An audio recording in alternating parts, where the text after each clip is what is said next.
Welcome to the webinar. You have entered as an attendee in listen-only mode.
Guys, please confirm me. All of you get my voice was clear. Guys, please repeat. All of you get my voice was clear. Was everything normal? Guys, please confirm me. All of you get my voice was clear.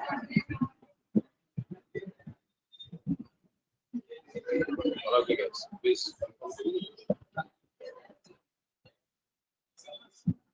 Is my voice is clear to all of you? Clear. Guys, all of you respond to me. Is my voice is clear to all of you? Please help me.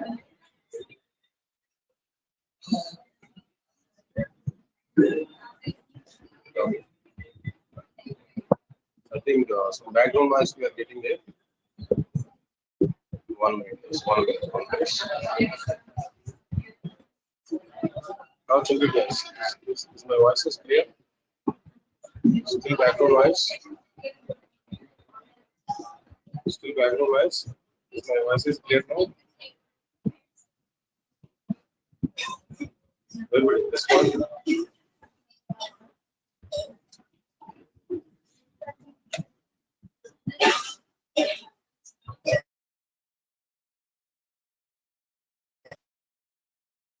Is it clear now? Is my voice is clear now? Is it clear now?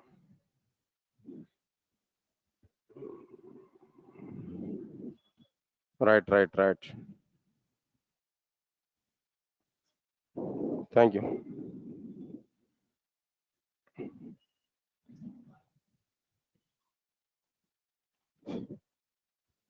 All right. Good morning, guys. And can you check it what I completed there in the last session? Any idea?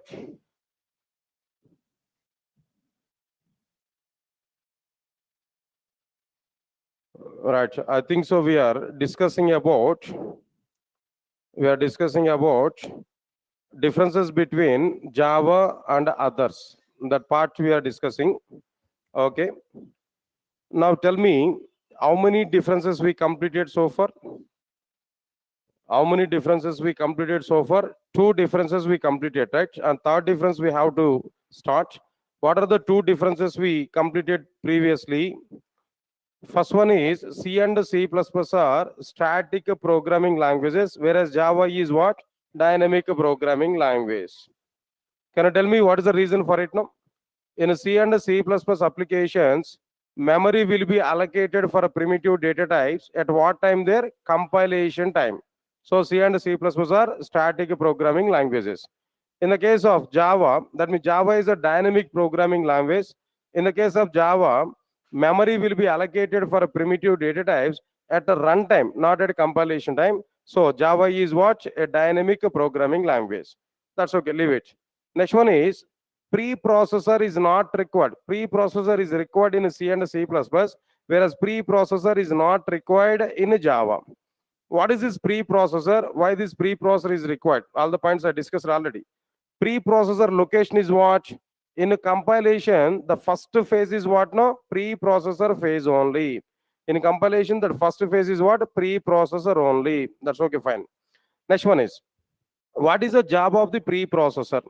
If we come for the job of the preprocessor, answer is very clear. In C and C++, the complete predefined libraries existed in the form of header files. stdio.h, conio.h, math.h, and so on. To use this predefined library in C and C++ applications, we have to include these header files in the present C program. To include these header files in the present C program, we have to use hash include statement. Hash include stdio.h, hash include conio.h, hash include math.h, and so on. Next one is, if we compile C program, C or C++ applications, what preprocessor will do? Preprocessor will recognize all the hash include statements. Preprocessor will take all the names of the header files.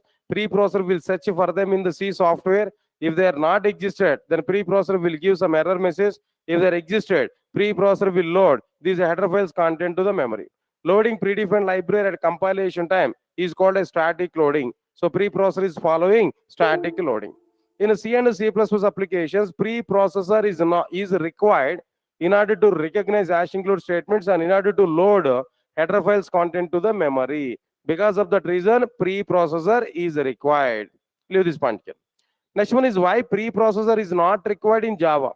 Why it is not required in Java? If you come for this point now, answer is very clear. In Java, the total predefined library was provided in the form of packages. If you want to include any package in our Java file, there we have to use import statement.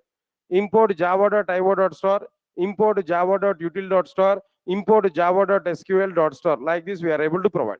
Here, star is what? What is the star actually? Star is representing all classes and interfaces from the specified package. All classes and interfaces from the specified package. That's okay, fine. Next one is, after completion of this particular one, I have written a Java program where I have written import java.io.star, import java.util.star, import java.sql.star, that I provided all the import statements. When I compile the program, compiler will recognize these import statements. Compiler will take the provided package names. When a compiler provides these package names, when compiler identifies these package names, compiler will search for these packages inside the C software. Compiler will search for these packages inside the C software. If they are not existed, compiler will raise an error. If they are existed, compiler will not raise any error. At the same time, compiler is not responsible for loading any package content to the memory. Okay, in Java, if compiler is not responsible for loading predefined library to the memory, then who is responsible to load predefined library to the memory? JVM at runtime. So JVM will load predefined library to the memory in the case of Java. So loading predefined library at runtime is called as which type of loading? Dynamic loading. So JVM is following dynamic loading. Java is supporting dynamic loading. Import statement is following dynamic loading. Now come to the conclusion. Preprocessor is not required in Java. Why it is not required in Java? In the case of Java, hash include statements are not available. Why hash include statements are not available? In the case of Java, header files are not existed. Why header files are not existed in the case of Java? In Java, the total predefined libraries existed in the form of packages. Because of that reason, header files are not available. Due to this reason, hash include statements are not existed. Due to this reason, what is not required here? Preprocessor is not required in the case of Java. Clarity or not? Up to these points we understood. Next, immediately I given one important interview question, guys. What was that important interview question I given there? Now tell me, what are the differences between hash include statement and import statement? These 2 points we understood clearly. Now tell me, what is the first difference here? I discussed it there clearly. What was the first difference here? I discussed it there. Hash include statement is existed in C and C++, whereas import statement is existed in Java. That is point number 1. Hash include statement is able to include the predefined library which is available in the form of header files. But import statement is able to include the predefined library which is existed in the form of like what? No, packages. Next one is, hash include statements are recognized by a preprocessor, but import statements are recognized by both the compiler and a JVM. Hash include statements are supporting static loading. Import statements are supporting dynamic loading. All right, sir. If you want to include more than one header file, there we have to write multiple hash include statements. But if you want to include more than one class or interface of a same package, single package, then it is sufficient to write only one import statement. Only one import statement is sufficient to get all classes and interfaces from the specified package. Yes, sir. All of you are getting clarity or not? Up to this point, we understood that. Next one, we started that another topic here. What was that another topic here we started there? Observe carefully.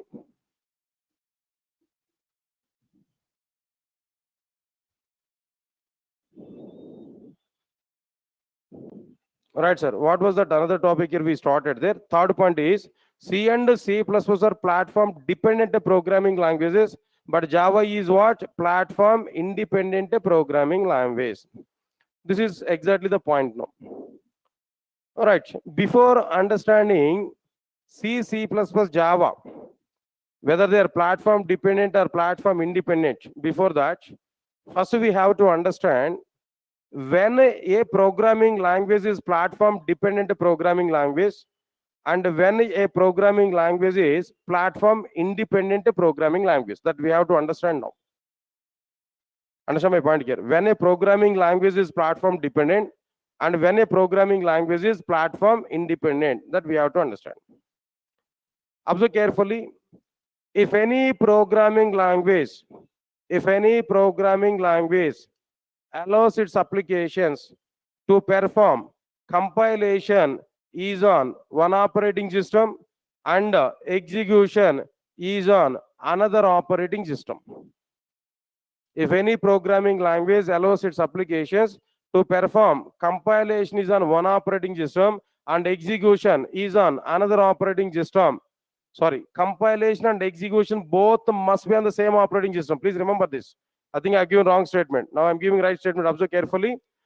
If any programming language allows its applications to perform compilation and execution both on the same operating system, then that programming language is what? Platform dependent programming language. Then what is platform independent programming language?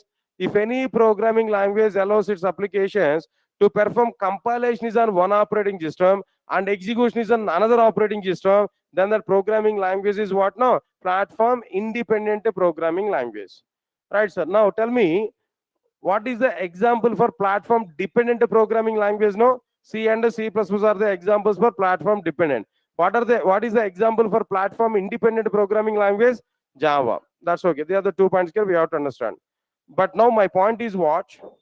How C and C++ are platform dependent programming languages. How C and C++ are platform dependent programming languages. Here we have to understand these points clearly. Right, sir. Now observe carefully. I'm going to give some simple diagram. Try to observe this diagram now. Everybody, put more concentration to understand this particular content. First of all, I want to give the information as per the definition. After that, we'll move forward. Observe carefully. This is a C program. This is what? A C program. .c extension is existed. Right. This is a C application. .c extension is available. All right, sir. Now here we are able to write some high level code. C code. C language code here we have written. That's okay, fine. Come this side. Next one is what? Then after that, as per the definition, I want to compile this code. As per the definition, I want to compile this code. Now this is compilation process.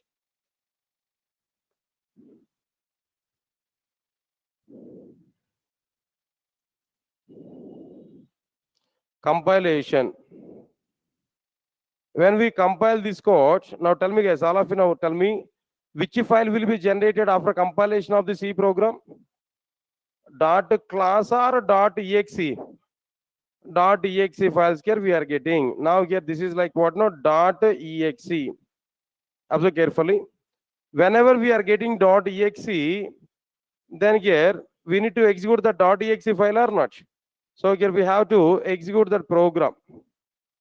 Now we need to go for like what? No, execution. This is like what? No, execution. Now I'm telling to you clearly, C programs are executed by a separate mission. That mission is called as like what? No, C engine. C engine will execute our program. When we execute our C program, automatically we are able to get some output. Here we are able to get some output. Observe carefully now. This is like what? No, output. This is output here we are getting. Okay, fine. Right, observe carefully. C and C++ are static, sorry, C and C++ are platform dependent programming languages. Okay. Now here what I am telling there, as C and C++ are platform dependent programming languages, I must provide the same operating system for compilation and the same operating system for what now? Execution. Single operating system we have to provide it compilation and as well as like what now? Execution. Now here for example I want to use Windows operating system for compilation. As per the definition I must use, as per the definition I must use which operating system at the runtime now? Which operating system we have to use at runtime here? The same Windows operating system we have to use or not? Same Windows operating system we have to use or not? As per the definition, whatever the operating system we have used at compilation, same operating system we have to use at the runtime or not? At runtime we have to use the same operating system or not? Then only this programming language is what now? Platform dependent programming language. Clear or not? After the class, come to me. I'll explain clearly to you. Observe carefully. So here the point is what? Same operating system we provided for both compilation and execution clearly. For example, for our discussion point of view, I don't want to use the same Windows operating system at runtime. For example, if I use Linux operating system, for example, if I use Linux operating, that means for compilation I've used Windows operating system, and for execution what I have used there, no, Linux operating system. For example, understand it clearly. Then what is going to be happen? What is going to be happen? Observe carefully. Now, I'll give information, try to understand this clearly. Tell me, sir, CNGN is installed on Linux operating system or not? Come on, everybody has to answer for my question. CNGN is installed on which operating system? No, Linux operating system. Am I right or not? Okay, whenever the CNGN is installed on Linux operating system, so CNGN is able to understand only Linux representations. CNGN, as it was installed on top of Linux operating system, it able to execute only Linux representations. Before that, I want to clarify one point. Observe carefully. From operating system to operating system, data representations are different. Data representations are varied. That mission code formations are varied. Same representations are not available in all the operating systems. Will you believe this point or not? Yeah, the point is what? From one operating system to another operating system, internal data representations are varied. Totally different representations are available. Clear? Now understand this point here, what I am telling there. C engine is installed on which operating system? Linux operating system. So it able to execute Linux representations. It able to execute what? No, Linux representations. Am I right or not? C engine is able to execute what? Linux representations. Am I right or not? How can you say it able to execute only Linux representations? No, that C engine is available on what? No, Linux operating system. That's why it able to understand, it able to execute only Linux representations. Okay, fine. Little bit come back. No, when I write C program, I tried to compile that C program on Windows operating system. Here, what file here we are getting, sir? Now tell me, .exe file we are getting or not? What is this .exe file actually? Observe carefully. We need to understand the nature of this .exe file. What exactly this .exe file? No, this .exe file, it contains, .exe file contains directly executable code. It contains what? Directly executable code. Now tell me, the .exe file contains directly executable code or not? The zeros and ones are available or not? That mission code is directly generated or not? That mission code is directly executable code or not? Okay, it contains directly executable code, and observe carefully, it follows the operating system representations where we compiled C program. And which operating system we compiled C program? That operating system representations are existed in the generated .exe file. Come on, guys, everybody has to understand. This is a key point now. .exe file is generated or not? Everybody respond for me. .exe file is generated or not? Yes, generated. What the .exe file contains actually? .exe file contains executable code directly.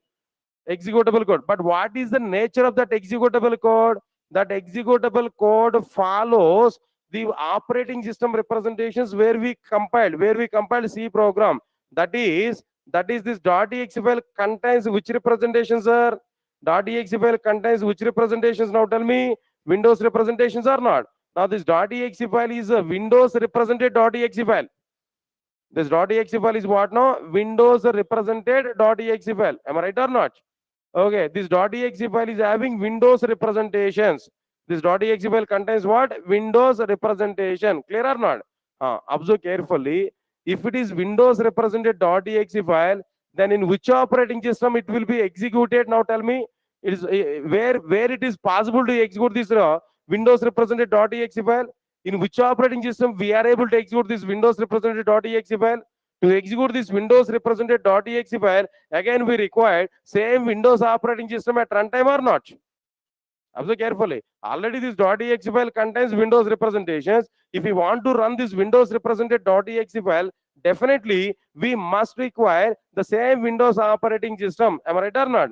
Now observe carefully. My .exe file is Windows represented .exe file, but my C engine is available on which operating system now? Linux operating system. If I give this Windows represented .exe file to C engine which is on Linux operating system, is it possible for C engine to execute Windows represented .exe file? Come on guys, is it possible for C engine to execute Windows represented .exe file? No, it is not possible here. It is not possible. So we are not going to get any output here in this case now. Right, sir? Then if we want to execute our program, then what we have to do now? If we want to execute our program, then what we have to do? Observe carefully. If we want to execute our program, we have to change the operating system at runtime. We have to change the operating system at runtime. What operating system here we have to provide at runtime now? Tell me. To execute Windows represented .exe file, we must provide the same Windows operating system or not? The same Windows operating system here we have to provide or not? Then only we are able to execute our program clearly. Sir, are able to, all of you are following or not? Now tell me, by seeing this total scenario, what you can conclude: C and C++ are platform dependent programming languages or platform independent programming languages? Platform dependent programming languages. Why? Because C and C++ applications execution is depending on the operating system where we compiled the C program. Where we compiled our program, the same operating system we have to use for execution purpose. So this is the reason why C and C++ are what now? C and C++ are what now? Platform dependent programming languages. What, sir? What you are looking at me? All of you are following these points or not? I think your question may be same Windows operating system, in the sense, now here I want to use Windows 7, there I want to use Windows 8. This is your question, I think so, right? Right. Answer for that question is what? No. Even though what I am telling there, here one Windows operating system, there other Windows operating system I want to use, but operating system is changed or not? Here the point is what? Same Windows operating system, same memory allocations. At compilation time only memory allocations are going on. And which operating system we compiled our C program? That means already memory allocations are done. In the case of C programming language, we must use the same Windows operating system for executing our application. Otherwise, same version in the sense exactly same piece, that's it. Same piece we have to use, then all our program will be executed. Why? Because C and C++ are following static memory allocations or not? Static memory allocations in the sense, memory was allocated at what time there? Compile time. Memory is allocated at what time there? Compilation time. If memory is allocated at compilation time, no, observe carefully, memory is allocated at compilation time. If I change operating system for runtime, automatically the total memory allocations are gone or not? Observe carefully. So because of that reason, even though same version, if you use runtime but different piece, same, see Windows 8 here, there also be Windows 10 here, there also be Windows 10, but different piece I'm using there, then automatically memory allocations are gone or not?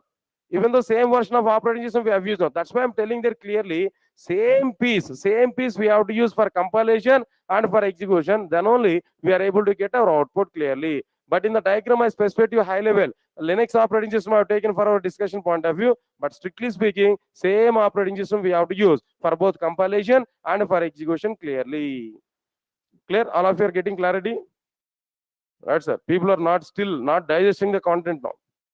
Even though you are not aware about C and C++, I'm explaining clearly what is the problem with the C and C++, why we need to go for Java. That is the main point here I'm discussing with you clearly.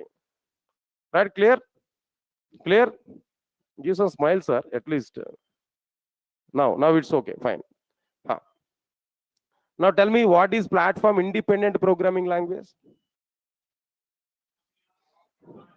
Definition. I require definition now. What is platform independent programming language? If any programming language allows its applications to perform, compilation is on one operating system, execution is on another operating system, then the programming language is what? Platform independent programming language. Clear? Definition is clear?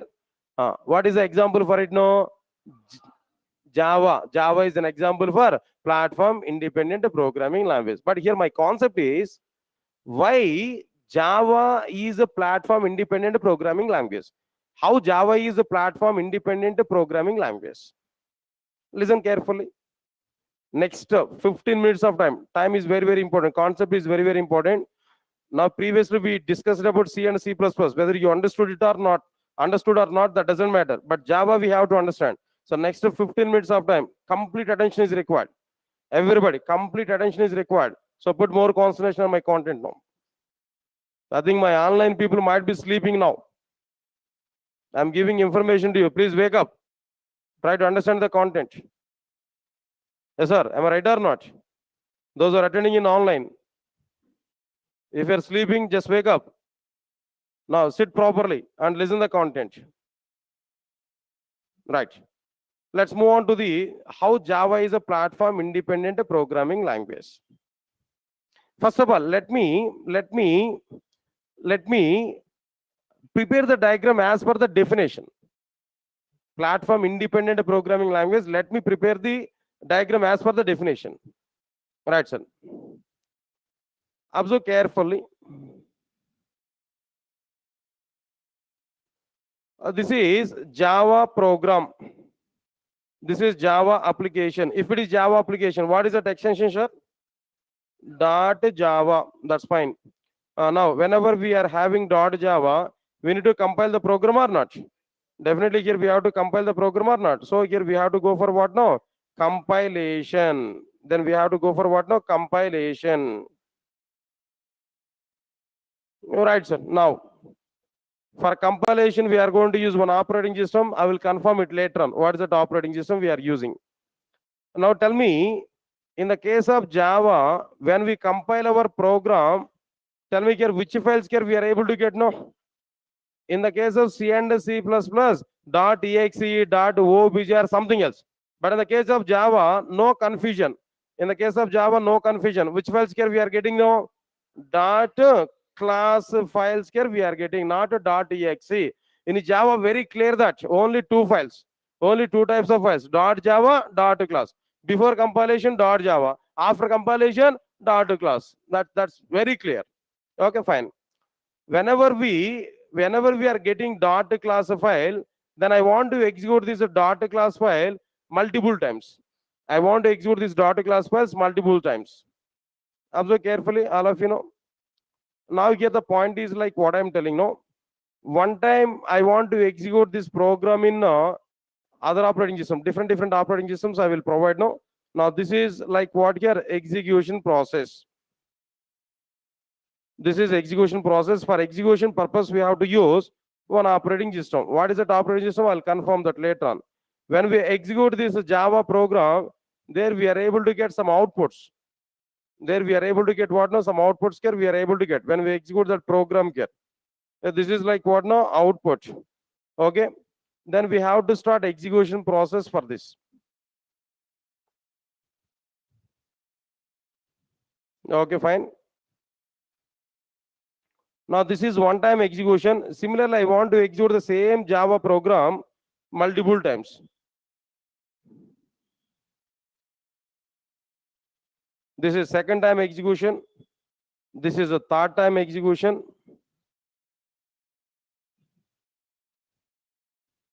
Then this is fourth time execution. We can observe this clearly. Tell me guys, overall, from this diagram now tell me how many times we compiled our Java program? Only one time we compiled. But how many times we are trying to execute this program there? 4 times we are trying to execute it now. Okay, fine. Now I'm confirming operating systems what I have used here. As per the definition, compilation is going on in one operating system and execution is going to be performed in a different operating system. That is the meaning of platform independent programming language. Now for compilation, what I'm using there, Windows operating system. Now for execution purpose, I'm using like what no, Linux operating system. Another time, for the sake of execution, we are using like what no, Unix operating system. For the sake of another time, for the sake of like what no, Mac operating system. Maybe fourth time, I'm going to use the same Windows operating system. Same Windows operating system I've used it fourth time. Still I want to stand on my statement. Java is platform independent programming language only. Even though I've used Windows for compilation and Windows for execution. Okay, observe carefully. All of you guys, observe carefully. Listen carefully. When I compile our Java program on Windows operating system, what file here we are getting, sir? Dot class file we are getting. Dot class file contains one type of code. Dot class file contains one type of code. What is that code actually? What is that? No, it contains bytecode. Dot class files contains what? Bytecode. What is this bytecode actually? What is this bytecode actually? It is not directly executable code. It is not directly executable code. Okay, it is not directly executable code. So what is this code actually? It is an intermediate code. This is what? An intermediate code. Guys, observe carefully. .exe file we have seen previously. .exe file contains directly executable code and it follows the operating system representations where we compile. But what is the nature of the .class file in Java? .class file contains a bytecode, not directly executable code. It is an intermediate code. It is an intermediate code, and this is important, very very important. And it does not follow any operating system representations, including Windows. It's not following any representations, any operating system representations, including Windows. Why I'm stressing on Windows now? We have used Windows operating system for compilation. Even though we compiled Java program on Windows operating system, still .class file does not follow that Windows representations.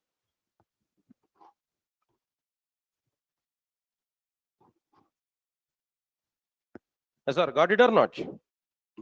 Now tell me here, what was the point here I specified to you? I compiled my Java program on Windows operating system. There we are getting .class file.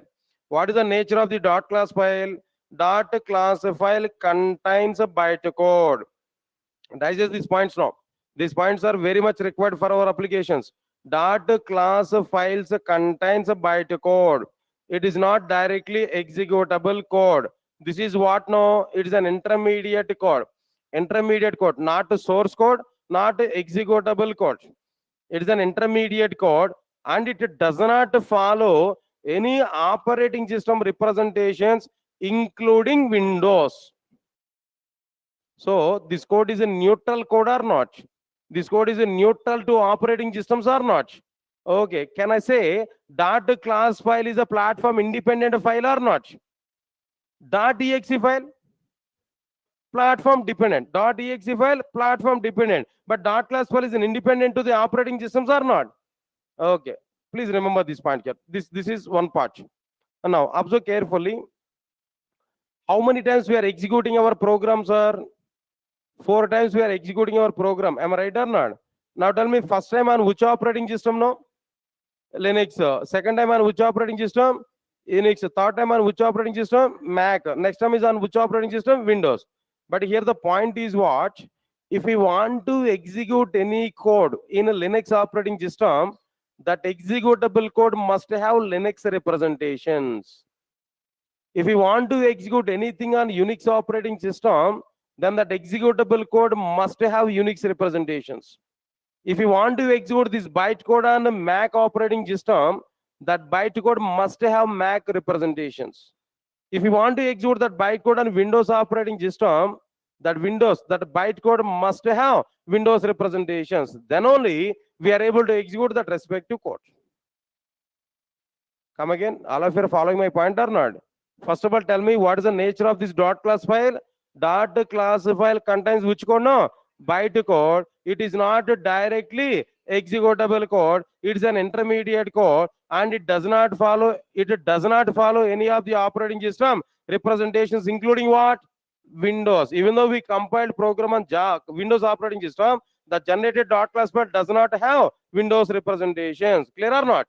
Now, when we come for this execution engine, what we identified there? Now, if you want to execute program on Linux operating system, that bytecode must have which representations? No, Linux representations. If you want to execute our code on Unix operating system, that bytecode must have Unix representations. If you want to execute that bytecode on the Mac operating system, that bytecode must have Mac representations. Similarly, that bytecode must have what? No, Windows representations if you want to execute under Windows operating system.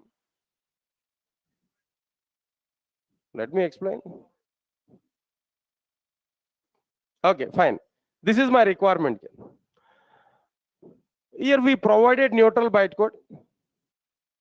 Neutral bytecode, if we give this neutral bytecode to this Linux operating system, is it possible to execute this neutral bytecode now?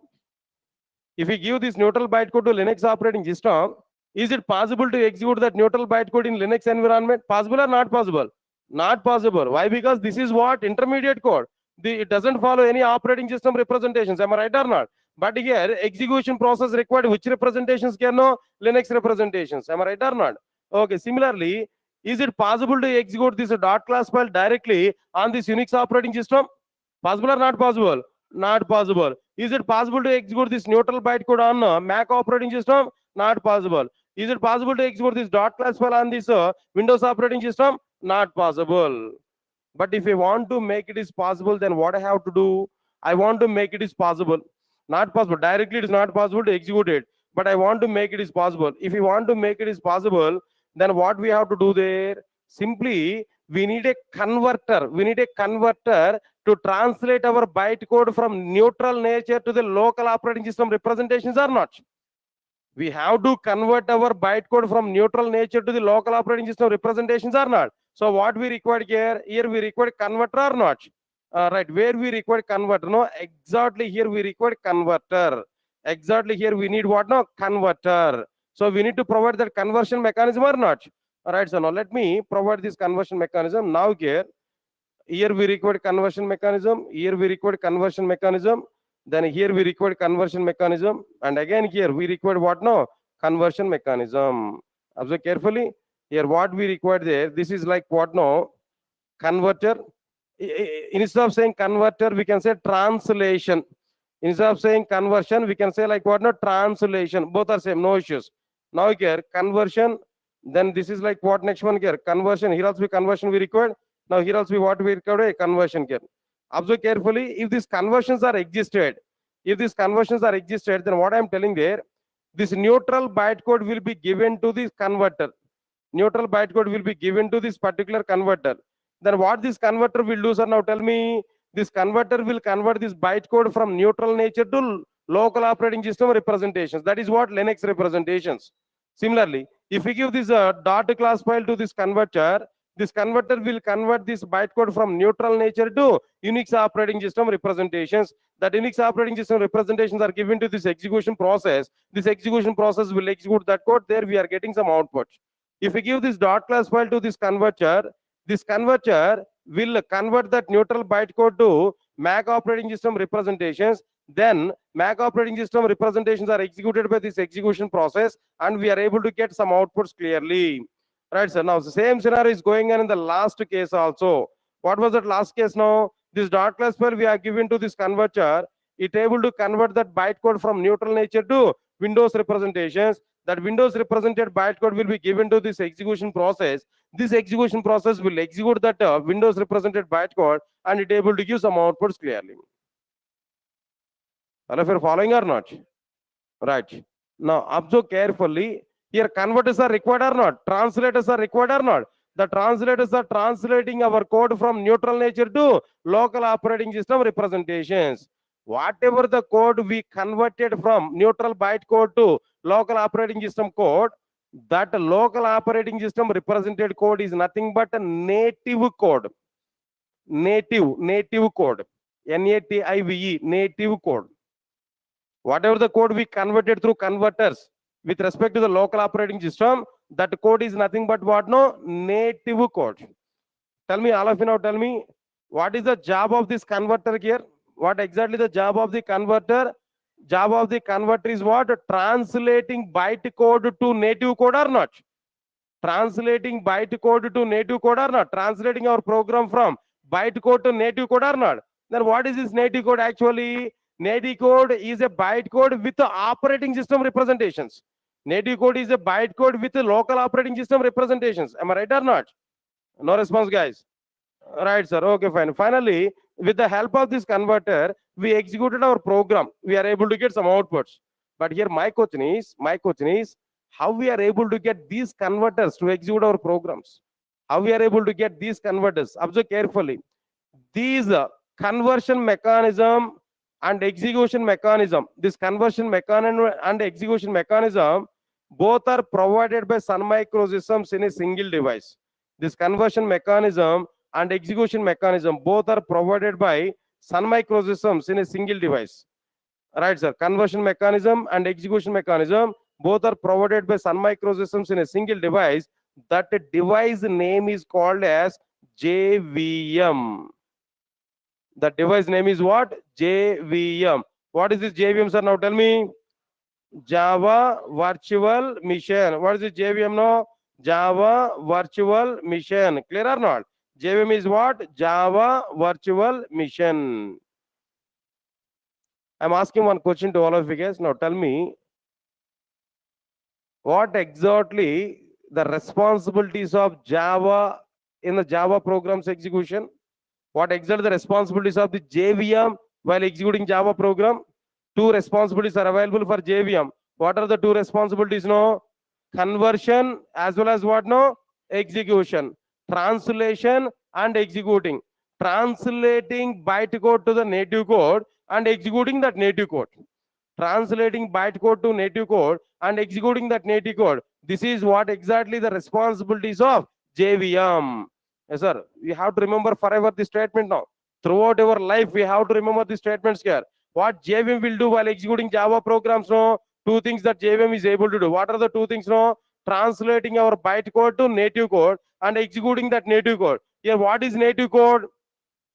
What is native code? Native code is a byte code with a local operating system representations. Byte code with a local operating system representations. It means that directly executable code. Native code is what code now? Executable code. Local operating system representations of this byte code. Byte code with local operating system representations is called as like what now? Native code. That native code must be executed by JVM clearly. Right. I'm asking one more question. Try to answer for my question, all of you guys. Everybody, put more concentration here. How many times we compiled our program? One time we compiled our program. Nice. How many times we executed this program? 4 times we execute our program. Am I right or not? Tell me on which operating systems we execute our program now. One time is on Linux operating system. Another time is on Unix operating system. Another time is on Mac. Next one is what? Windows operating system. These many times here we execute our program. Clear? 4 times we execute our program. Clear or not? Now my question is, how many JVMs here we have used for 4 times execution? Is that 1 JVM or 4 JVMs? 1 JVM or 4 JVMs? Please respond for me clearly. 1 JVM or 4 JVMs? 1 or 4? 1 or 4? How many of you are saying 1 JVM? Please raise your hands now. Nice. How many of you are saying 4 JVMs? Right, 50% now. Right, anyway, answer for this question is 4 JVMs, not 1 JVM. 4 JVMs, not 1 JVM. I will give some reasons also. Not 1 JVM, 4 JVMs here we have used. Why, sir? Why 4 JVMs? Why not 1 JVM? If you observe this point, no, listen to my statement now. I'll give one conclusion. Now listen carefully. Java programming language is platform independent programming language. Java programming language is a platform independent programming language, but JVM is a platform dependent. Java is a platform independent programming language, but JVM is what? Platform dependent. If JVM is platform dependent, how can we use the same JVM in all the platforms? No. This JVM is as per Linux or not? This JVM is as per Unix or not? This JVM is as per Mac or not? This JVM is as per Windows or not? Observe the funny thing here. We compile our program on Windows operating system. We are trying to execute the program on the same Windows operating system, but still we require JVM or not? Still we require conversion mechanism or not? Answer my point here clearly. No. So here JVM is platform dependent or platform independent? Platform dependent. JVM is what? No, platform dependent. But Java is what? No, platform independent programming language. More clearly, I'm telling to you, observe carefully. Whatever the program I've written, that is platform independent. I can compile my program in one operating system. I can execute the same program in other operating systems. That is platform independent. Program, Java program is platform independent. But JVM is a software. JVM is a tool inside the Java software. That is what now? Platform dependent. JVM is platform dependent. Observe carefully. If we want to perform compilation of our program, we require Java software here. For compiling Java program, we require Java software. Inside the Java software, Java compiler is available. So compilation we performed on Windows operating system. Okay. Windows related JVM or compiler is required. That's okay, fine. If I want to execute my program on Linux now, there also I require Java software. Here also I require Java software where Linux related JVM will come. Here also I need to install Java software, but here Unix related Java JVM must require. Here also we need to install Java software here, Mac no, where Mac related JVM will come. In the last one, there also I need to install Java software. There what we are able to get no, Windows related JVM is able to, we are able to get no.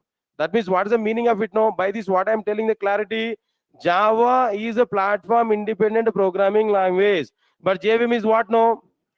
Platform dependent. JVM is what no? Platform dependent. One more conclusion, please remember this. Java is a platform independent programming language, but JVM is a platform dependent. Not only JVM, the total Java software is a platform dependent. Not only JVM, the total Java software is platform dependent. Observe carefully. JVM is a part of the Java software or not? Java compiler is a part of the Java software or not? Like this, all the Java software tools are the part of the Java software or not? Once the JVM is part of the Java software, if JVM is platform dependent, the total Java software must be what? Platform dependent or not? Tell me guys, platform dependent or not? Okay, still some of you are not believing, sir, my statement now. Some face are still with the question mark. Okay, I will show some other proof. It is a challenge for me. I need to prove it. Ready for it? I want to download Java software. For example, Java 6 version I want to download. Java 6 download, for example, I want to download it. The number of websites are available. Just let me open this one. Java archive downloads, I want to open it. Observe carefully, I want to download my Java software. All these links are like or not downloadable links, but these links are provided as per the operating system or not. First, Linux operating system related products. Solaris. Next one is what no? Windows. Next again here what no? Linux. And next one is what no? Some other Windows. And now tell me, the Java softwares are provided as per the operating system specification or not? As per the operating system specific or not? Just think a minute about this point. No, if Java software is a platform independent, why they are providing this operating system specifications here? If Java software is a platform independent, they have to provide only one link for all the software, for all the operating systems or not? Only one downloadable software of Java for all the operating systems or not? But here for each and every operating system, they provided one separate downloadable link or not? That means what is the meaning of it now?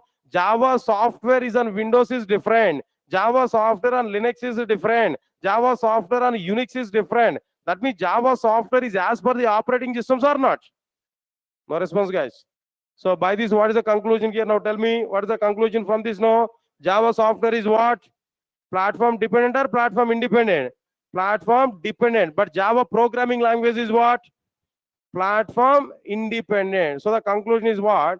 Java programming language is platform independent, but Java software is what? No, platform dependent. That's the proof.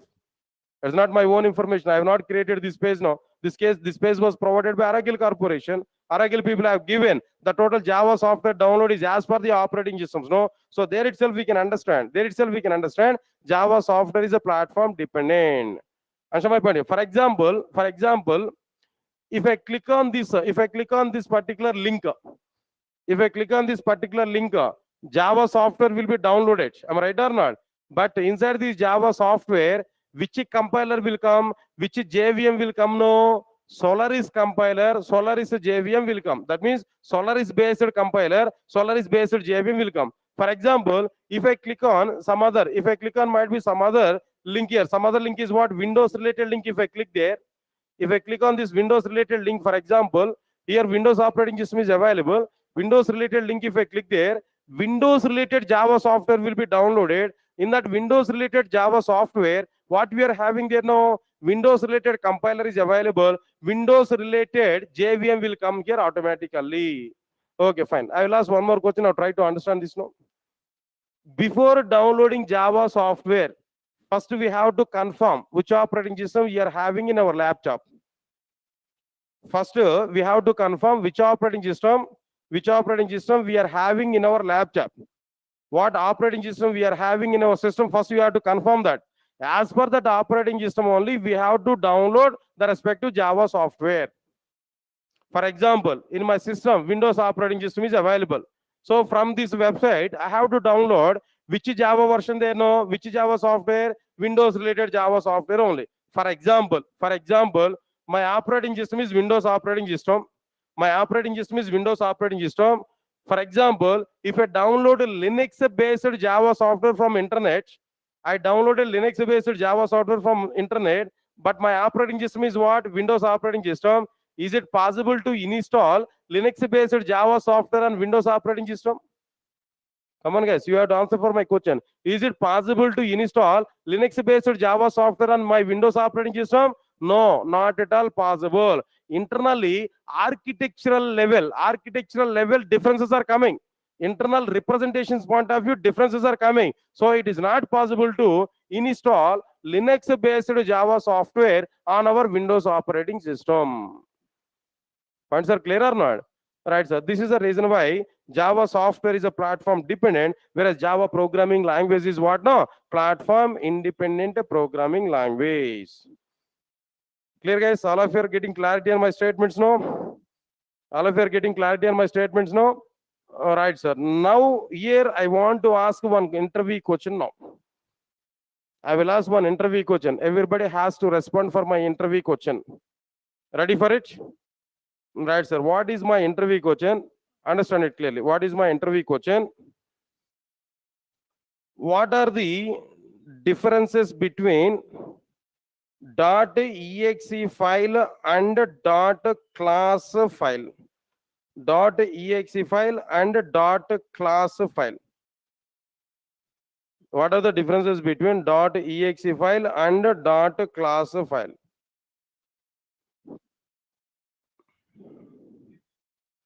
Two minutes of time I will give to you. Just think about the answer for this question.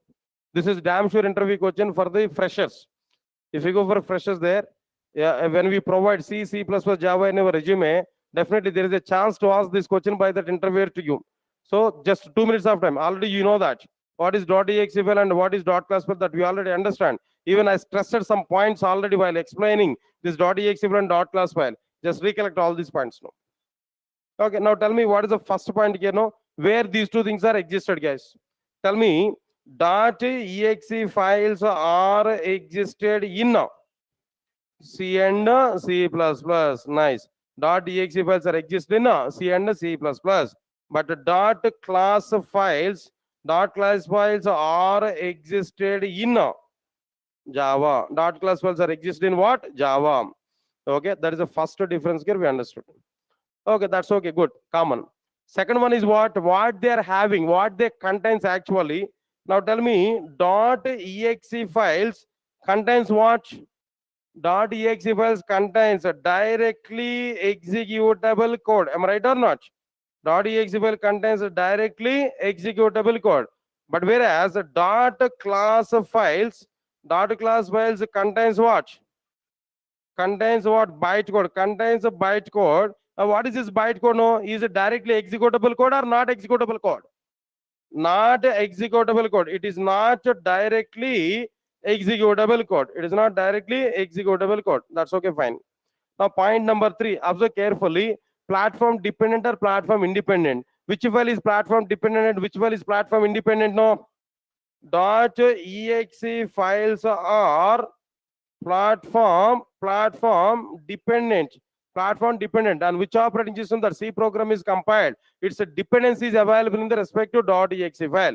But whereas dot class files contains dot class files are platform. What is that platform? Platform independent. Why? Because it contains a bytecode. Bytecode is a neutral to all the operating systems. Bytecode is not compatible with any other operating systems. Bytecode is neutral to all the other operating systems clearly. This is one point, sir. Next, one more point. In the relative comparison between dot class and .exe. Simple, common sense related point I'm asking, try to answer for it. Theoretical point only. In our systems, most of the times you might be seeing viruses. Sir, am I right or not? Viruses you might be seeing. Tell me, sir, majority of the cases, viruses related files are coming in the form of what? .exe or .class? Majority of the viruses related files are like what? No? .exe. Am I right or not? .exe. Have you seen any virus related file in the form of .class file? No. No, maximum we never seen any virus related file in the form of like what? No, .class file. But majority of the viruses are coming in the form of what? No, .exe file. Now tell me, if it is information, tell me the conclusion. Which files are more secured and which files are not secured? .exe files are what? .exe files are not providing security. But whereas .class files are providing more security or not? Come on, guys. Then what is that fourth difference here? .exe files are providing lesser security. Lesser security. Of course, security might be existed, but it is very less. Lesser security. Whereas .class files are providing more security. .class files are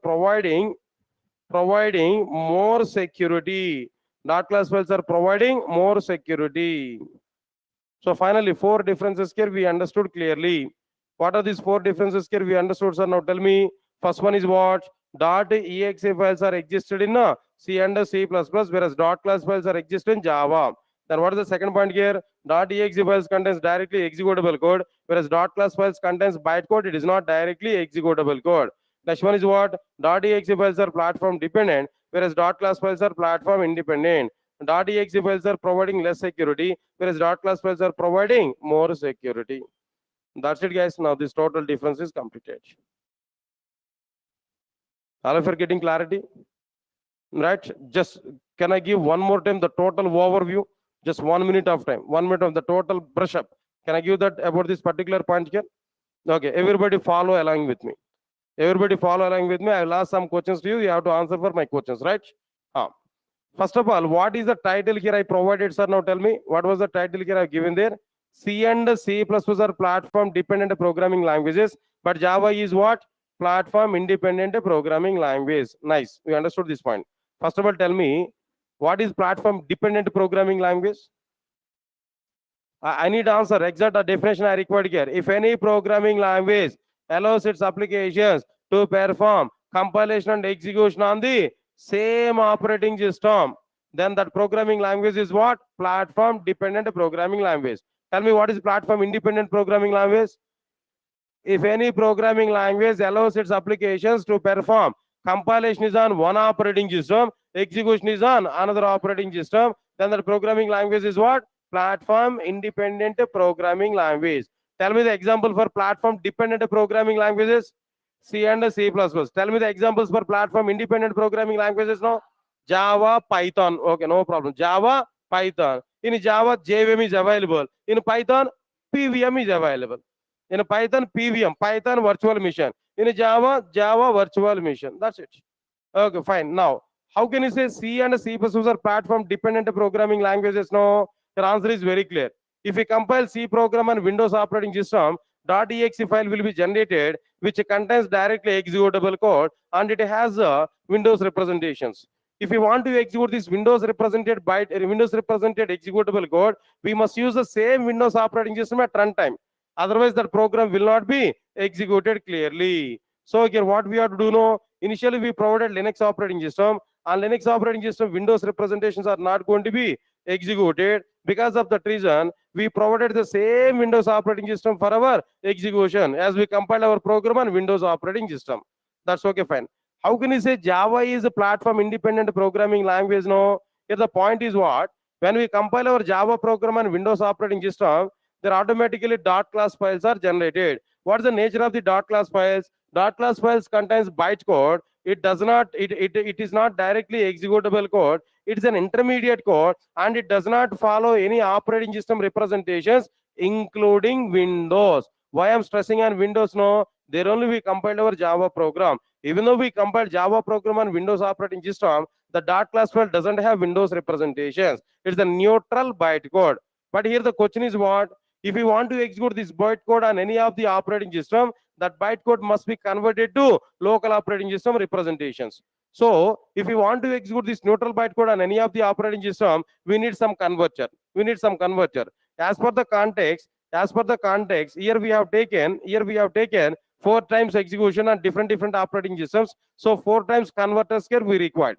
So first converter is converting bytecode to the Linux representations. Second converter is converting that bytecode to the Unix representations. And third converter is converting the bytecode to the Mac representations. Fourth converter is converting the bytecode to the Windows representations. Even though we compile our program on Windows operating system, again, if you want to execute the same program on Windows operating system, again, we require a converter. Separate converter is required clearly.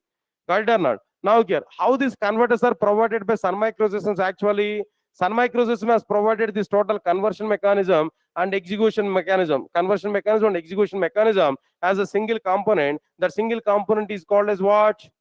JVM. What is that JVM? No, Java Virtual Machine. Here we one time we compile our program, 4 times we execute our program. It means that how 4 times we execute our program there? For all the execution, is a single JVM we have used or 4 JVMs we have used here? 4 JVMs we have used here. Why? Because Java programming language is platform independent programming language, but JVM is what? Platform dependent. Not only JVM, the total Java software is what? Platform dependent. Then after that, we have asked one important interview question. What is that question here? What are the differences between .exe file and a .class file? .exe files are existed in C and C++. .class files are existed in Java. .exe files contains directly executable code, whereas .class files contains bytecode. It is not directly executable code. .exe files are platform dependent. .class files are platform independent. .exe files are providing less security, whereas .class files are providing more security. The total information. In which way given the total information, you have to give the same tempo, same information to that interviewer. If you give this total information to that interviewer will satisfy and interviewer will understand you are very strong in Java, then definitely will give job to you. When interviewer is asking question, how can you say C and C++ are platform dependent? How Java is platform independent? If this question is coming from interviewer, if you are unable to open your mouth, if you are getting sweatings top to bottom, then interviewer will understand you are totally not at all suitable for this company. You are totally low at Java. You are not aware about Java. Platform dependency, platform independence is a basic concepts in Java. At basic concepts, if you are unable to give the information, how that interviewer is going to select you in the respective interview? No? Yes, sir. Got it or not? So definitely it is not possible. See, understand the situation of that interviewer. Try to get an opportunity to act as an active person in front of that interviewer. At the same time, don't use Balakrishna dialogues to that interviewer. No. Cinema dialogues are not suitable in front of that interviewer. I can give one example. It may be useful for you. Actually, when I was in MTech, nearly almost all 45 to 50 number of companies I have there. At JNT University, I did my MTech. I completed my MTech there. Nearly 45 to 50 companies visited. Almost all, I was failure up to 14 companies. And 15th company only I got job. My 15th company is SCL Technologies. Up to that 14 companies I attended for interviews. I attended for the things now, but I was not selected there. I was a rejected person all the up to 14 companies. By the time I was very good at technology, I was very good at communication. I was very good at academics also. In my MTech, nearly I got 87%. But what is the use of it? 14 companies are rejected me. 15th company has selected me. There, one situation I can give, I will share. On that SCL interview, what happened? By the experience of these 14 companies, I was disappointed actually. I was in depression actually. Then I went to the written test with the mode of like what no, we used to write the written test, but we will not be selected.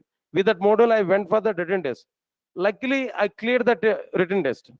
In the list of the selected students, myself is the first name. Okay, technical round was happened. I went to the technical round. There, interviewer has asked questions on C++, but I am giving answers in Java. By the time itself, I am teaching Java there. He asked questions on C++, but I give answers in Java. Why? Because both are object-oriented programming languages only. Okay, fine. There also I thought of it. All interviews are going on like this one, up to 14 interviews. No, I will not be selected. My fate is not there.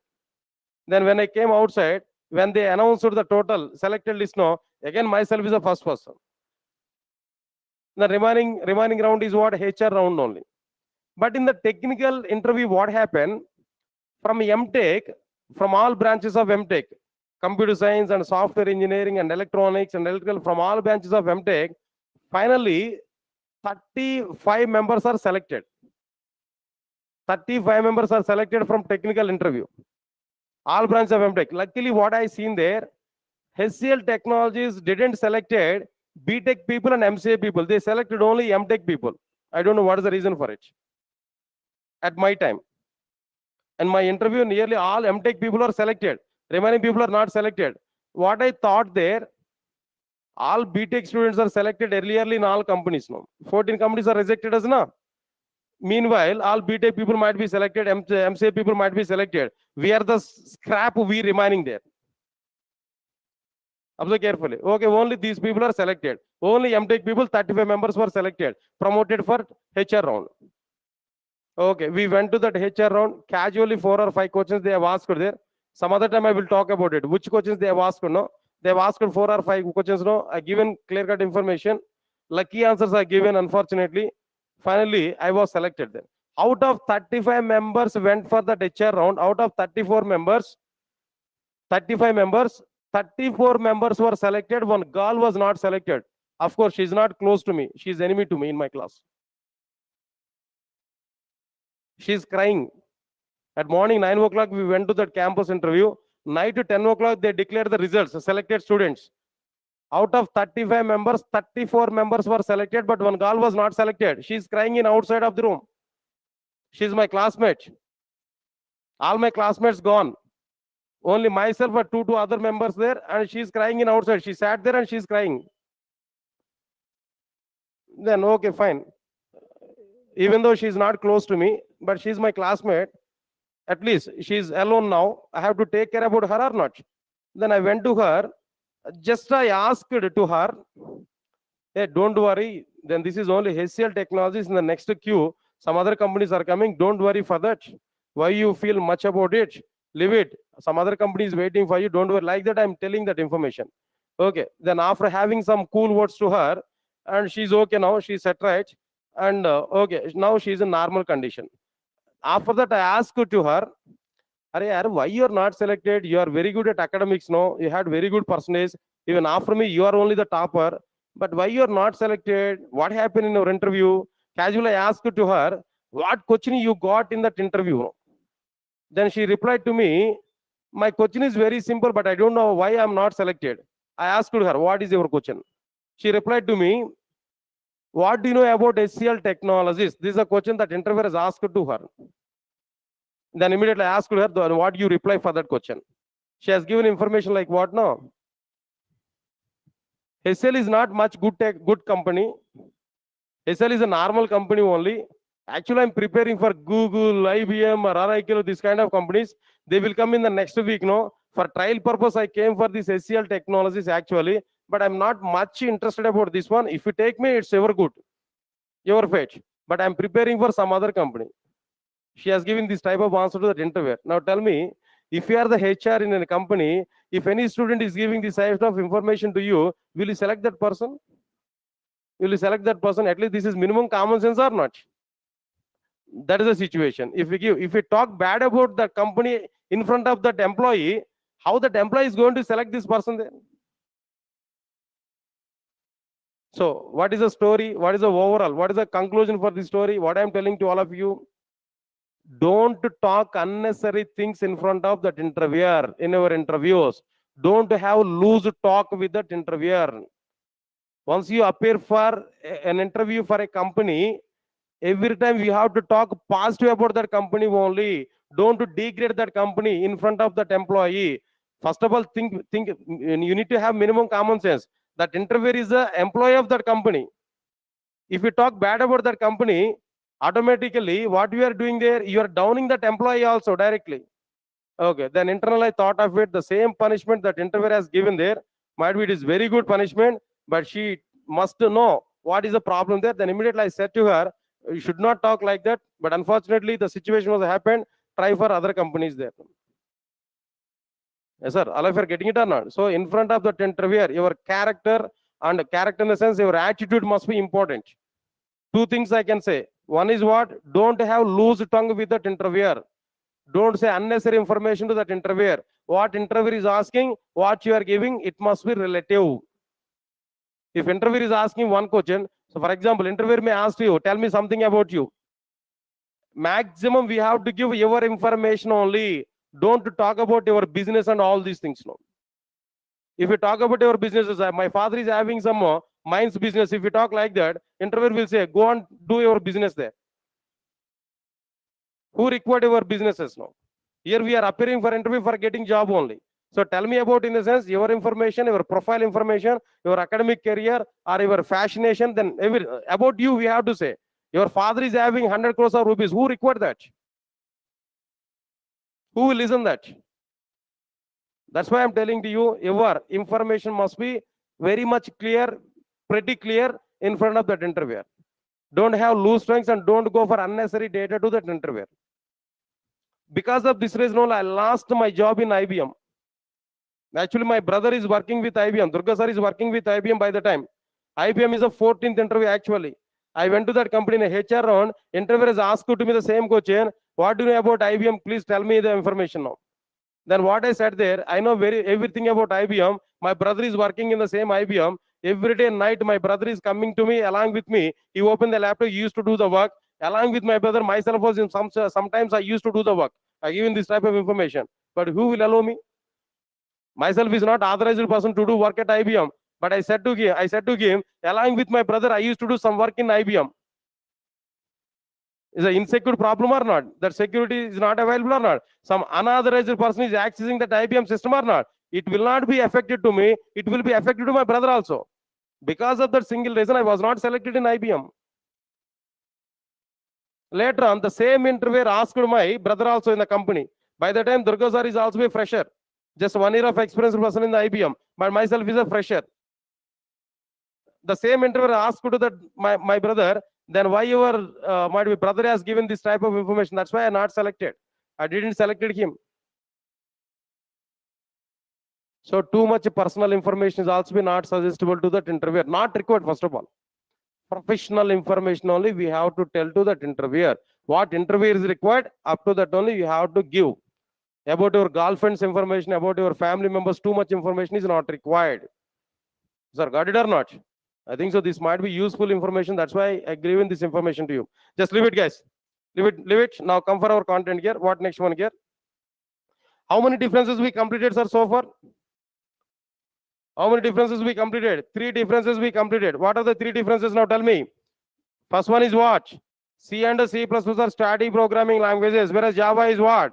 Dynamic programming language. Second one is what? See, preprocessor is required in C and C++, but preprocessor is not required in Java. Then what's the third one? C and C++ are platform dependent programming languages, but Java is what? Platform independent programming language. Yes, sir. Why you are not responding for me? Tell me what is the first difference now? C and C++ are static programming languages, but Java is what? Dynamic programming language. Second one is what? Preprocessor is required in C and C++, but preprocessor is not required in Java. Then what is the third one? C and C++ are platform dependent programming languages, but Java is what? Platform independent programming language. That's okay, fine. And the fourth difference is also be very, very important. Everybody must concentrate on it. What is this fourth difference now? Pointers are required. Pointers are existed in C and C++, but pointers are not existed in Java. Pointers are existed in C and C++, but pointers are not existed in Java. Right, sir. All of you, observe carefully. Pointers are existed in C and C++, but pointers are not existed in Java. Right, sir. Before understanding pointers are existed or not existed in a C, C++, Java, first we have to understand what is pointer. What is pointer? What is the nature of the pointer? That we have to understand. At least we need to understand the definitions. Are now tell me what is this pointer actually? What is this pointer actually? Pointer is a variable. It able to store address locations of the data structures, where the data structures may be a variable, an array, or another pointer variable. Yes, sir, got my point or not? Tell me what is the definition I have given there. Now tell me what is pointer? Pointer is a variable. It able to store what? It able to store what? Address locations of the data structures, where the data structures may be a variable, or maybe an array, or maybe struct, or maybe another pointer variable. In general, variables are storing data. Variables are able to store data. For example, int I is equal to 10 I have given. Here what is data actually? 10 is a data. Here what is variable now? I is a variable. I stores a 10 value at a memory location. 2 bytes of memory will be allocated. In the 2 bytes of memory, 10 is the data that will be stored. That the name of the variable, name of the memory is what? I. But for that memory, address location is available or not? That address locations are stored by which variables now? Pointer variables. Address locations are stored by which variables now? Pointer variables. Sir, all of you are following or not? Tell me once again what I am asking there. What is pointer variable now? Tell me. Pointer is a variable. It able to store address locations of the data structure. Where what is the data structure now? Data structure may be a variable, maybe an array, or maybe another pointer variable. Got it or not? Okay, fine. I will give one simple analysis, guys. One simple representation. I want to give much clarity on this pointer variable. Let's understand this clearly. I want to declare pointers in C programs, sir. Just little bit C code I want to write. Now try to understand this clearly. Int A is equal to 10. That A is which type of variable? Normal variable or pointer variable? Tell me, sir. A is what? Normal variable or pointer variable? A is normal variable or pointer variable? Normal variable, not a pointer variable. Okay. Now, int star P semicolon. Whenever we declare a variable with a star notation, now that variable is called as what? Pointer variable. Pointer variable, I declare this pointer variable P to store the address location of the A variable. I declare this pointer variable P to store the address location of A variable. That means P is equal to %A semicolon. Now here, this %A is what? What's the meaning of %A? Address of A. %A is what? Address of A. That address of A will be stored in which variable now? P variable. Why? Because P variable is which variable? Normal variable or pointer variable? Pointer variable. Because of this reason, address location of A will be stored inside the pointer variable. Okay, wait, let's wait. Let's understand what is going to be happen in compilation if we execute, if we compile this program there. All of you observe carefully. When a compiler encounter this intersection into A is equal to 10, then immediately compiler will assign 2 bytes of memory. Compiler will assign 2 bytes of memory for A variable as per the integer. The data type is what? Integer. For integer, 2 bytes of memory will be assigned there. Then where the data is what? Not 10 now, for example. But the address location of this memory, 2 bytes of memory is allocated or not? The address location of this memory is what? For example, 1010. 1010 is nothing but what now? Address location of that particular memory. That's okay, fine. This is going to be happen when a compiler compiles into A is equal to 10 semicolon. Okay, for example, when a compiler encounter this intersection, what is that now? Into star P. By seeing the star notation, what compiler is identifying now? Compiler is thinking it's a pointer variable or not? Compiler is thinking it's a pointer variable or not? Then immediately for pointer variable, a block of memory will be allocated. How much is the memory? How much memory is required to store address location? That much of memory will be allocated for pointer variable. That's okay, fine. Pointer variable is allocated.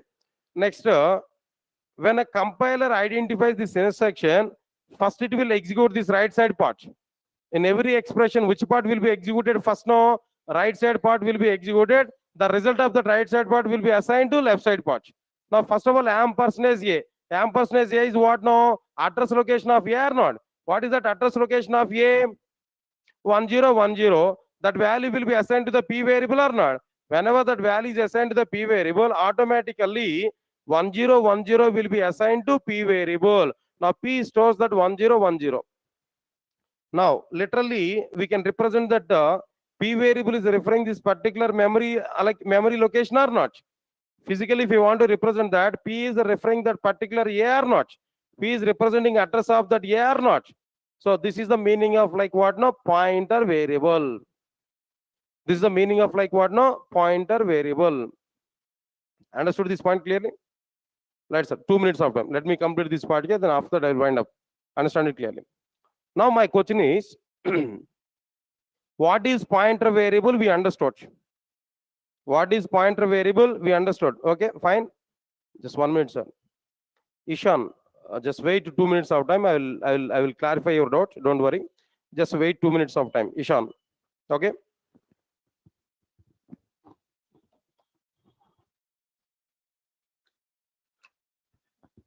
Right, sir. Now my question is, why pointers are not existed in Java? Why pointers are existed in C and C++? That's my question. Point number 1. Tell me, guys. All of you now tell me. Who has provided memory allocation for A? Who has provided memory allocation for P? Who has calculated address of A? Who has assigned this address value of A to the P variable? Is that by compiler or by C engine? Tell me, compiler or not? Compiler or not? That means compiler is providing memory allocation for the pointer variable or not? Compiler is providing memory allocation for the pointer variable or not? It means that pointers required static memory allocation or not? Pointers required which memory allocation? Static memory allocation. Now tell me, Java is following which memory allocation? Dynamic memory allocation. Is there any possibility to use pointers in Java? Are these pointers are suitable to Java? Not suitable. Why? Because pointers required static memory allocation, but Java does follows what now? Dynamic memory allocation. This is point number 1. Point number 2, pointers are supported by static programming languages, but Java is what? Dynamic programming language. So pointers are not suitable in Java. Point number 3, pointers are very much suitable in platform dependent programming languages. Pointers are very much suitable in platform dependent programming languages. But what is this Java now? Java is what? Platform dependent or platform independent? Platform independent programming language. So because of this reason also, pointers are not suitable inside the Java. Reason number 4. Please remember all these reasons now. Interviewer may ask this question to you. Why pointers are suitable in C and C++? Why pointers are not suitable in Java? There we have to answer for this now. Now tell me, sir, what is that 4th reason here? Observe carefully. Might be all studied that C programming language in the BTech, any branch in BTech, or maybe in MCA, or some of you are not having touch on C programming language also. Don't worry for that. I'm explaining the same C concepts, how much I required. Now, those who already learned a C programming language in our academics, straightly I'm asking one question to you. Now try to answer for it. In our entire C programming language, which feature is the most confusion oriented feature? Now we are talking about pointers. That's why you have to say pointers, no? Now we are discussing about pointers. That's why your answer is pointers, no? Not like that. Not like that. Think really. Which feature is the most confusion oriented feature? Generally, pointers only. I will give, not because of this reason. I'll give some other reason. In a pointers, 2 types of pointers are available. Single level pointer, multi-level pointer. Single level pointer is this, as it is. One time reference only, directly.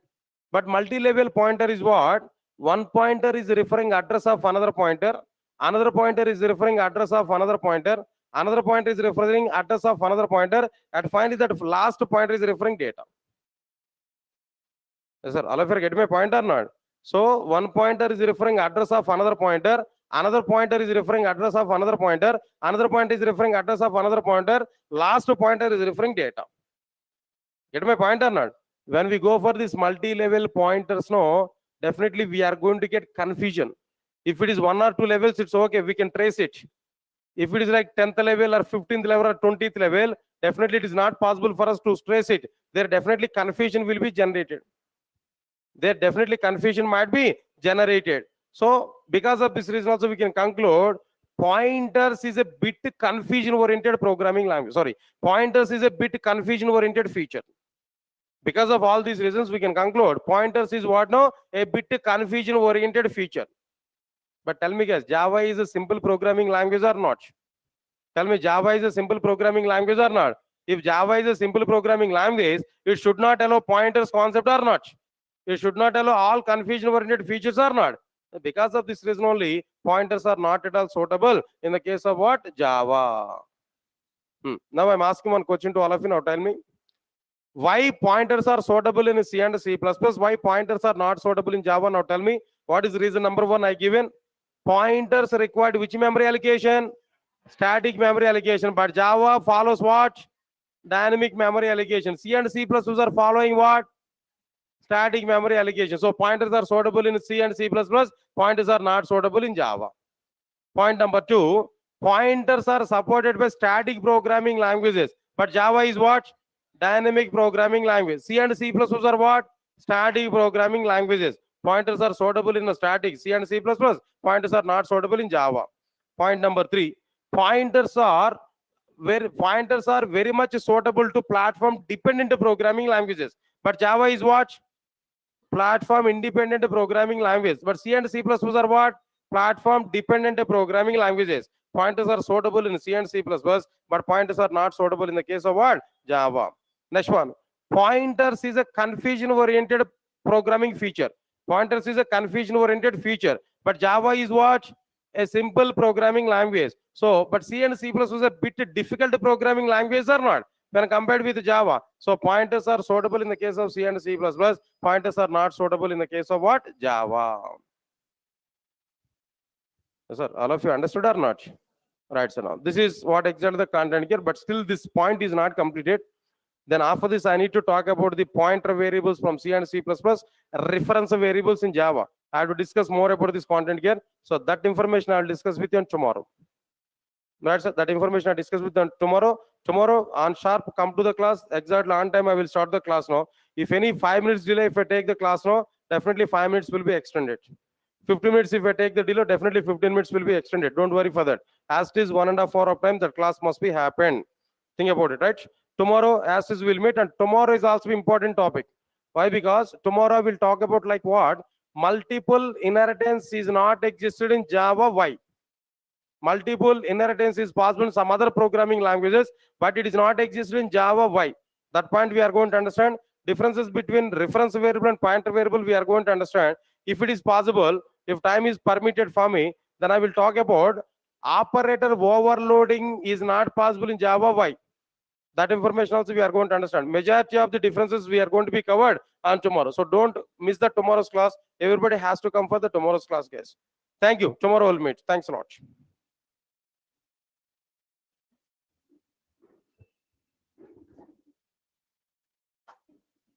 Yes, guys, and those who are in online, have any queries, guys? Shall we have any queries? Ishan, please ask to me. Then what you have asked there.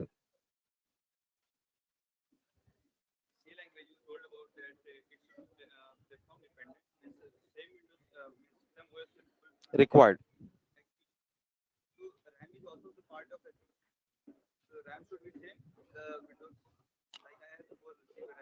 That everything could be managed by operating system or not? Because of that, same operating system, same piece in the sense, same RAM will come or not? Exactly. That memory allocations I'm telling there. That memory allocations, same memory allocations might be required at runtime. How we are able to get same memory allocations at runtime when we use the same piece? Then only it is possible. Otherwise, it is not possible. That's why it is platform dependent. Okay.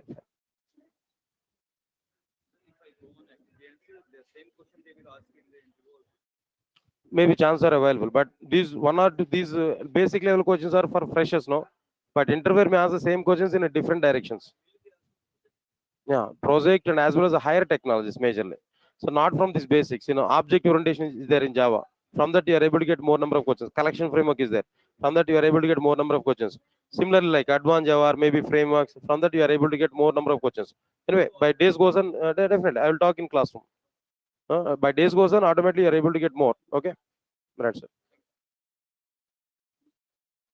1 minute. Srikanth, 1 minute. Sadanand, 1 minute. I will clarify. I'll clarify. Don't worry. Mm.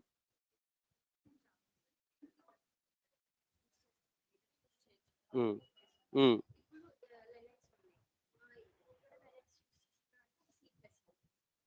No, no. Whatever the operating system we have used, again, same operating system if we use for this, then it is a platform dependent. C++. Exactly. But here the scenario is what? Even though we have used Windows here, but here also we have used Windows now. But we cannot say it is a C or C++. It is not platform dependent. Why? Because even though we are using Windows operating system, but what is the scenario here? Conversion is required or not separately. So that's why it is what now platform independent. Not only this one, not only this combination, we can check with all the combinations. Then by that we can conclude it is a platform independent. Okay, thank you. No. Initially, few days of time only Java. Then later on we'll start the remaining course also. Maybe in the next month, first week, maybe Oracle will start. Next, parallelly, your technologies will start. Maybe after 40 days of time, I will start advanced Java at morning 7 time. So almost 4 to 5 classes parallelly you are going to attend. But initially, step by step, we are going to take. No, so initially, core Java classes up to 20-25 days of time. Then afterwards, everything. Daily maximum, 4 classes. But step by step, we are planning. No? Then better. Yeah, thank you. Yeah. You said less security in C and C++. That time you said more effect virus in C++ and C++. No, in general, what I'm doing is just as a common sense related point. No, majority of the viruses related softwares will come in the form of .exe file.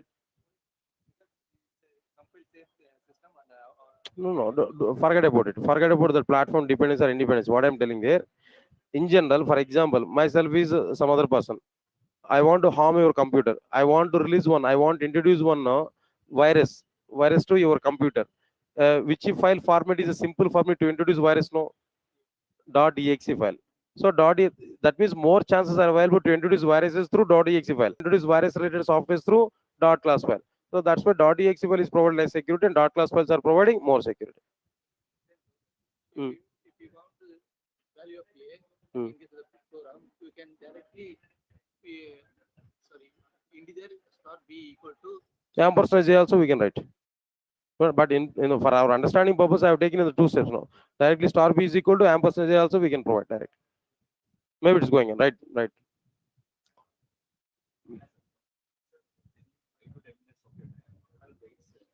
Yeah. Yeah. Yeah. Srikanth and Nagoor, okay, currently I worked in a HCL company. 8 months back, I joined as an Android developer. Okay, nice. Is Android development has a future, sir? Definitely, mobile application development is always having feature. Don't worry, Srikanth. Yeah, mobile platform is good, and mobile platform JTM is also available, but it doesn't have any demand in outside. Android is okay, iPhone is okay. Then better you can continue with that. Better you can continue with that. Android is also going on good. Mobile application development is always required thing. Everybody. Okay, then you can continue with that, Srikanth. Don't worry. So why dot class files is not following the Windows operating system representations? Why? Because Sadanand.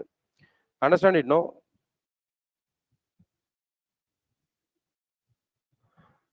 Yeah, Sadan, 1 minute.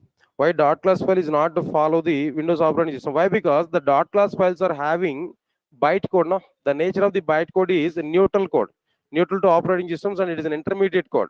As an intermediate code, it is not having any of the operating systems. In that way, only Java people have designed the dot class file. Understand it, Sadanand. In this way only, that some people have prepared the Java programming language. Okay. Right, sir. That's the reason why dot class files are not dependent. Okay, good. And the next one is 1 minute, Shravani. For complete Java timing will be the same, right? 10 to 11:30 am. No. Shravani. Next few days after, I will take this core Java class at 10 o'clock. Later on, core Java classes will be shifted to 8:30 to 10 o'clock within 1 week to 10 days of time. Then complete Java package is going on majorly at morning time only, 7 to 8:30. After a few days of time, 7 to 8:30 I will take advanced Java. 8:30 to 10 core Java I'm going to continue. Maybe in the future, maybe 10 to 11:30 or 11:31, maybe some other class are going to be happen. I will give that schedule when the class are going to be start. But at present, core Java up to few days of time I'm taking it at 10 o'clock. Later on, I'll take that same core Java class at 8:30 to 10 o'clock. After a few days of time, after 1 month of time, maybe after 40 days of time, I'll start advanced Java at 7 to 8:30. So majorly at morning class only I'm going to take. Okay. No Telegram group, sir. Srikanth. Ready how to tackle company assignment codes also. That means maximum I used to take some mini projects in our classes there, depending on the topic. And the topic was I will plan for some exactly what's going to be happen in the companies there, in which standards we have to prepare the code. The same kind of application development I will show inside the classroom. By that we are able to complete any type of task in our company. Akshata. Okay. Right. 1 minute.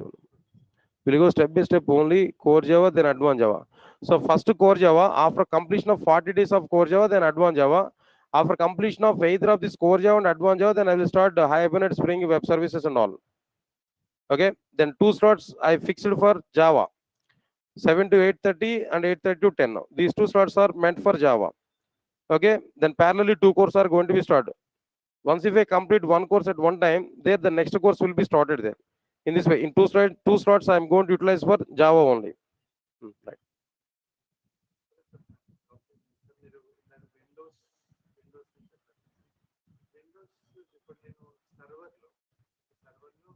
Programming language complete install చేస్తాం కానీ దాని LAN service అంటే ఒక సిస్టంలో Linux ఉండొచ్చు, ఒక సిస్టంలో మేము ఒక విండోస్ ఆపరేటింగ్ సిస్టమ్ యూజర్స్ మాత్రం సేమ్ వచ్చేసి. సో అప్పుడు ఇది పనిచేస్తుంది. ఏదైతే మనము అంటే పాయింట్ ఇక్కడ ఇప్పుడు మీరు ల్యాన్ సిస్టమ్ ఉన్నా సరే మీరు డైరెక్ట్గా కోడ్ని కాపీ చేసి మీరు వేరే సిస్టమ్ మీద మళ్ళీ రన్ చేయాలంటే కంపల్ చేయాల్సిందే. ఎక్కడ కావాల్సిన సాఫ్ట్వేర్, ఫర్ ఎగ్జాంపుల్ ఇది లినక్స్ అనుకోండి, లినక్స్ బేస్డ్ సి సాఫ్ట్వేర్ మీరు ఇన్స్టాల్ చేసుకోవాల్సిందే. చేసుకుని మళ్ళీ దాన్ని మళ్ళీ ఇక్కడ కంపైల్ చేసి మరి ఇక్కడ రన్ చేయాల్సి వస్తుంది.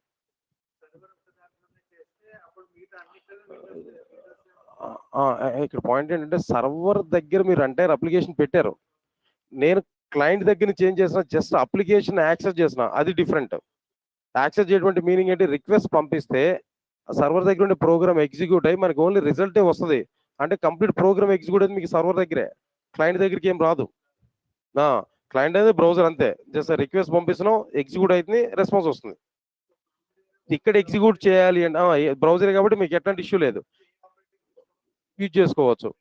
కానీ మీ ప్రోగ్రామ్ రన్ అవుతుంది ఇక్కడ సర్వర్ దగ్గర, అక్కడే కంపైల్ అయిపోయింది, అక్కడే ఎగ్జిక్యూట్ చేస్తున్నారు. సో అది సింగిల్ సిస్టమ్ మీద మీరు నడిపిస్తున్నారు దానంతా. ఇప్పుడు షిప్పింగ్ కంపెనీ చేస్తాను, నాకంటూ ఒక అప్లికేషన్ ఇస్తే దాని మీద డేటా ప్రాసెసింగ్ చేసుకుంటాం. అంటే మేము యూజర్, అవును సర్వర్ ఎక్కడో ఉంటుంది. నా సిస్టమ్ లో విండోస్ 8 లో, ఒక సిస్టమ్ లో లైనక్స్, ఒక సిస్టమ్ లో విండోస్ 10 లో ఉంది. అవును సో అందరి సిస్టమ్ లో వెబ్ ఆ లింక్ అనేది ఉంటుంది. యూజర్ క్రెడెన్షియల్స్ అదే అదే అదే ఇక్కడ పాయింట్ ఏంటంటే ఆ అప్లికేషన్ రన్ అయితే మీకు అక్కడే రన్ అవుతుంది, కానీ దాని సర్వీస్ మీరు తెచ్చుకుంటున్నారు అంతే. అంతమించి దాని ఎగ్జిస్టిస్ ప్రోగ్రామ్ ఇక్కడ లేదు, మీకు అక్కడే ఉంది. దాని సర్వీస్ ఏదైతే ఉందో దాని సర్వీస్ కన్జ్యూమ్ చేసుకుని దాని రిక్వైర్డ్ రెస్పాన్స్ తీసుకుంటున్నారు, ఆ రెస్పాన్స్ మీరు యూజ్ చేసుకుంటారు వేరే దాని. సాఫ్ట్వేర్ మాత్రం సెపరేట్ ఎవరి ల్యాప్టాప్ లో వాళ్ళకి ఇన్స్టాల్ చేసి కంపల్సరీ ఉండాల్సింది అంతే. యువర్ CPU లో వాళ్ళకి అంతే. అంటే with in 1 hour you will get, sir, same class video. Right.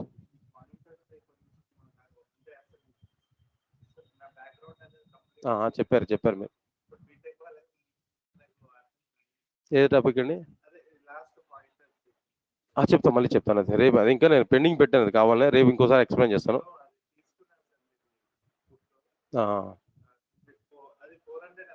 400 change ఉంటుంది. అవునవును. Class class class class class విన్న తర్వాత అదే క్లాస్ విన్న తర్వాత చదవండి, బెటర్, ఇంకొంచెం బెటర్ ఉంటుంది. ఎందుకంటే మీరు ముందు చదివితే మీరు కంప్లీట్ డిఫరెంట్ ఫీల్డ్ కదా, అర్థం కాదు.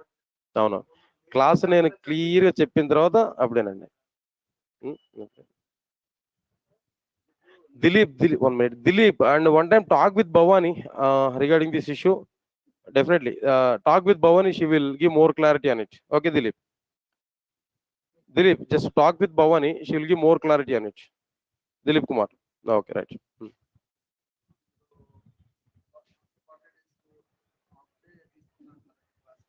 అంటే అప్పుడు అంటే షెడ్యూల్స్ ఉంటాయి. ఈవినింగ్ టైం అంతా ఏం చేస్తారు? ఒకటి చెప్తాను చూడండి క్లియర్గా. నాకు అర్థమైంది, మీరు అడిగితే నాకు అర్థమైంది. లేదు అట్లేం కదా, అట్లేం కదా, అట్లే కదా. నేను అనేది ఏంటంటే ఇక మనం తప్పదు, ఈ కోర్సెస్ అన్ని కూడా ఇట్లా చేయాలి, లేదంటే మీకు 2 years పట్టుద్ది. నేను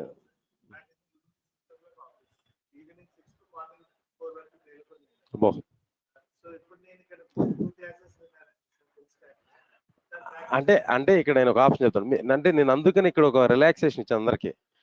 ఒకటి 2 points ఉన్నాయి. ఒకటి, నేను చెప్పిన షెడ్యూల్ అయినా ఫాలో అవ్వండి. జావా మాత్రం ఇది ఫిక్స్డ్ ఎవరికైనా సరే. రిమైనింగ్ కోర్సెస్కి నేను ఒక షెడ్యూల్ ఇస్తా, అదైనా ఫాలో అవచ్చు. లేదా అది కొంచెం టఫ్ అయింది అనుకుంటే మార్నింగ్ టు ఈవినింగ్ క్లాసెస్ జరుగుతూనే ఉంటాయి, ఈ బ్యాచెస్ స్టార్ట్ అయితేనే ఉంటాయి. ఎనీ టైం ఏ బ్యాచ్ అనౌన్స్ అయినప్పుడు ఒకసారి ఐడెంటిఫై చేయండి, మీకు కావాల్సిన కూడా జాయిన్ అయిపోండి. ఇది మీకు అప్ టు 1 year వరకు ఛాన్స్ ఉంటుంది, దానిలో ఏమి రిస్ట్రిక్షన్స్ ఏమిలో. ఒకటే నేనైతే రోడ్ మ్యాప్ ఇస్తాను టైం టు టైం. ఒకవేళ కంఫర్ట్ ఉంటే దీనిలో రండి, లేదనుకోండి మీకు ఏ కంఫర్ట్లో మీకు బ్యాచ్ ఉంటుందో దానిలో చేసుకోండి. నేను పెట్టింది ఏంటంటే నా థింకింగ్ ఏంటంటే మార్నింగ్ మొత్తం క్లాసెస్ విన్నారనుకోండి, మీరేం చిన్నపిల్లలు ఏం కాదు కదా. మార్నింగ్ మొత్తం క్లాస్ అంటే ఇంకా ఈవినింగ్ ప్రశాంతంగా 1 hour 2 hours రెస్ట్ తీసుకొని మళ్ళీ సిస్టమ్ మీద కూర్చుంటే నైట్ 8 to 10 వరకు కూడా చేస్తూ ఉంటారు వీళ్ళందరూ. ఇక అందుకని ఆ టైం అంతా అట్లా స్పెండ్ చేస్తున్న ఉద్దేశంతో నేను ఏం చేస్తాను, జనరల్గా మార్నింగ్ క్లాసులు పెడుతున్నాను ఈ బ్యాచ్కి. మళ్ళీ నేను ఈవినింగ్ మళ్ళీ ఫుల్ స్టాక్ స్టార్ట్ చేస్తాను. వాళ్ళంతా ఈవినింగ్ క్లాసెస్కి వస్తారు, మార్నింగ్ ప్రాక్టీస్కి వెళ్ళిపోతారు. అట్లా అంటే ఇక మీ కండిషన్ ఏం లేదు, ఓన్లీ నేను చెప్పిన షెడ్యూల్ రావాలని ఏం లేదు. మార్నింగ్ టు ఈవినింగ్ క్లాసెస్ అన్నీ స్టార్ట్ అయితేనే ఉంటాయి. మీరు ఒకవేళ నేను చెప్పిన షెడ్యూల్ ఫాలో అయితే ఓకే, నడుస్తుంది. లేదనుకోండి, ఏ టైంలో బ్యాచెస్ అన్ని అనౌన్స్ అయితేనే ఉంటాయి కంటిన్యూస్గా. ఏ టైంలో మీకు పాసిబుల్ ఆ టైం అటెండ్ అవ్వచ్చు. మీకు దగ్గర 1 year టైం ఉంటుంది, ఇబ్బంది ఏం లేదు ఈ ప్యాకేజెస్లో. కాబట్టి టైమింగ్ సరిపోదు. అవునవును, ఇబ్బంది లేదు చూద్దాం. లేదండి, పర్లేదు చెప్పండి. 2010.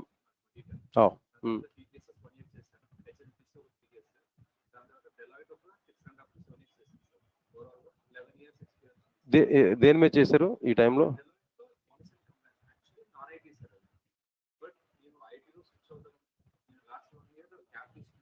పిఎస్సి రాకుండా ప్రిలిమ్స్ క్లియర్ చేసి మెయిన్స్ రాసింది సార్. మెయిన్స్ అప్పుడు Hmm. 1 year టెంపరేచర్ కొంచెం నాకు రియలైజేషన్ ఛాన్స్ దొరికింది. నాన్ ఐటీ నుంచి ఐటీ స్టూడెంట్స్ అవుతాము గట్టిగా డెసిషన్ తీసుకున్నాను సార్. సో యూపీఎస్సీకి ఎలాగో 10 to 12 కష్టపడతాను కాబట్టి ఇందులో అట్లీస్ట్ 8 ప్రోగ్రామ్స్ నాలెడ్జ్ ఉంది సార్. నా క్వశ్చన్ ఏంటంటే సార్, ఇంత ఎక్స్పీరియన్స్ ఉంది కదా నా 11 years సార్, నాకు తెలిసి non IT if I want move to IT sir, ఇప్పుడు ప్రోగ్రామింగ్ లాంగ్వేజ్ నేర్చుకుని ఇప్పుడు ఎక్స్పీరియన్స్ చేస్తే will that work out? Yeah, అంటే ఇక్కడ పాయింట్ ఏంటంటే మీ ఓకే మీకు నియర్లీ 10 years మీరు ఏదో వర్క్ చేస్తున్నారు, not related to software industry. నేనేమంటానంటే ఇప్పుడు కోర్సెస్ మీ ప్రాసెస్ ఎట్లా ఉండాలంటే ఇక్కడ కోర్సెస్ నేర్చుకోవాలి. నేర్చుకున్న తర్వాత మీరు ఒక 6 months 7 months కష్టపడి నేర్చుకున్న తర్వాత లాస్ట్ 3 to 4 years వరకే మీరు ఎక్స్పీరియన్స్ పెట్టగలుగుతారు. అది కూడా ఫేక్ ఎక్స్పీరియన్స్, మీ రిలేటివ్ ఎక్స్పీరియన్స్ కాదు, మీరు ఏదో వర్క్ చేసారు దానిలోది కాదు. ఇక్కడ మన సాఫ్ట్వేర్ సైడ్ ఒక ఎక్స్పీరియన్స్ పెట్టేస్తాం మనం జనరల్గా, బయట జరిగేదంతా ఇదే. లాస్ట్ 3 to 4 years వరకే పెట్టాలి. మోర్ దెన్ 5 years పెడితే నాట్ మేనేజబుల్. ఈవెన్ నేను ఇక్కడ చెప్పేది కూడా మాక్సిమం 4 to 5 years వాళ్ళకి ఎంతైతే నాలెడ్జ్ అవసరం అవుతుందో ఫ్రెషర్ టు అప్పటి వరకు నేను చెప్తా. క్లాస్ నా కాన్సన్ట్రేషన్ మొత్తం అప్పుడు దాకా వెళ్తుంది. మీరు కంఫర్టబుల్గా 3 to 4 years అయితే హ్యాపీగా పెట్టేసుకోవచ్చు. 5th year okay, and more than 5 years అంటే నాట్ సజెస్టబుల్. ఎందుకంటే ఎక్స్పెక్టేషన్స్ వేరే లెవెల్లో ఉంటాయి, ఇక మనం మేనేజ్ చేయలేము. అది ఒకటి. మీ ప్రీవియస్ ఈ లాస్ట్ 10 years అంటే 7 years ఆఫ్ టైం ఏం చేశారని పక్కన పెట్టండి. లాస్ట్ 3 years మీరు ఏదైతే ఎక్స్పీరియన్స్ పెడతారో అది కన్సిడరబుల్ కంపెనీస్లో. అదే కానీ మీరు 10 years ఇండస్ట్రీ ఎక్స్పీరియన్స్ కానీ పెడితే మళ్ళీ వాళ్ళు రికగ్నైజ్ చేస్తారు అదంతా కూడా. లాస్ట్ 3 years 4 years పెడతారు కదా ఎక్స్పీరియన్స్, అది ఆ కంపెనీ వాళ్ళు రికగ్నైజ్ చేస్తారు. దాన్ని దృష్టిలో పెట్టుకొని మిమ్మల్ని అడిగినా కూడా అడుగుతారు ఛాన్సెస్ అంతే. నేను ప్రీవియస్గా వేరే దాని మీద వర్క్ చేశాను. I learn Java perfectly and I worked with this company. Switch అయ్యాను, ఇక్కడికి వచ్చేసాను. నా లాస్ట్ 3 years ఆ కంపెనీలో చేశాను. యూ కెన్ చెక్ ఇట్ అంతే.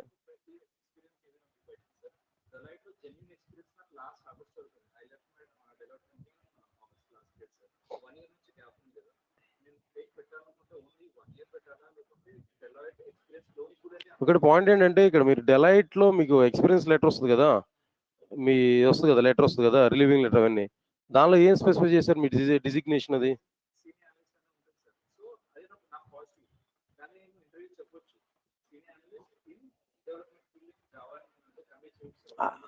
అది చేయగలిగితే, అది మీరు కనుక కన్వే చేయగలిగితే 3 years అదే చూపించండి. డెలైట్ అంత మంచి కంపెనీ బ్యాక్గ్రౌండ్ ఉంటే కళ్ళు మూసుకుని ఇచ్చేస్తారు జాబ్ ఎవరైనా. అది మీరు కన్వే చేయగలిగితే క్లియర్గా అదే పెట్టుకోవచ్చు యాస్టీస్గా. లేదంటే మీ డెలైట్లో ఏదన్నా మేబీ ఛాన్సెస్ ఉంటే ఆ డిజిగ్నేషన్ ఏదన్నా యాస్టీస్ డెవలపర్కి ఏది ఉంటుందో అది కనుక మీరు కనుక ప్లాన్ చేసుకుని వచ్చారంటే ఇంకంతా క్లియర్. ఇక నాలెడ్జ్ అనేది నథింగ్. నాలెడ్జ్ అనేది 3 years అంటే లెస్ దెన్ 3 years ఇది కూడా ఫ్రెష్.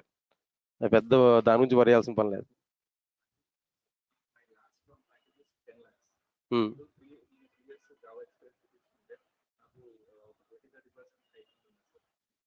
10 lakhs మేబీ ఉండొచ్చు, డిపెండ్స్ ఆన్ కంపెనీ అండి. మనం ఏం చేయాలి, డెలైట్ అంటే బాగానే ఇచ్చారు, బాగానే ఉంది, కానీ అన్ని కంపెనీలు ఇవ్వకపోవచ్చు. ఈవెన్ ఇప్పుడు ఫర్ ఎగ్జాంపుల్ కొంత మిడిల్ లెవెల్ కంపెనీస్ ఉంటాయి. చిన్న కంపెనీస్ ఎప్పుడు మనీ ఎక్కువ ఇస్తాయి, పెద్ద కంపెనీలు తక్కువ ఇస్తాయి జనరల్గా. డిపెండ్స్ ఆన్ కంపెనీ, వాళ్ళ ఏ పే స్కేల్ ఎట్లా ఉంటుందో దాన్ని బేస్ చేసుకుని వస్తుంది మనకి. ఇక కాకపోతే మనకి 3 years లాస్ట్ అక్కడ మనం రెజ్యూమ్లో పెట్టేది ఏంటంటే నేను లాస్ట్ 3 years 4 years ఒక 7 lakhs per annum 8 lakhs per annum పెడతాము. మనం ఏదైతే పెట్టిన దాని మీద మనం అడుగుతాం 25%, 30% లేకపోతే 50% అడుగుతాం. అక్కడ ఆ సిచ్యువేషన్ బట్టి మనం ప్లాన్ చేసుకోవాలి.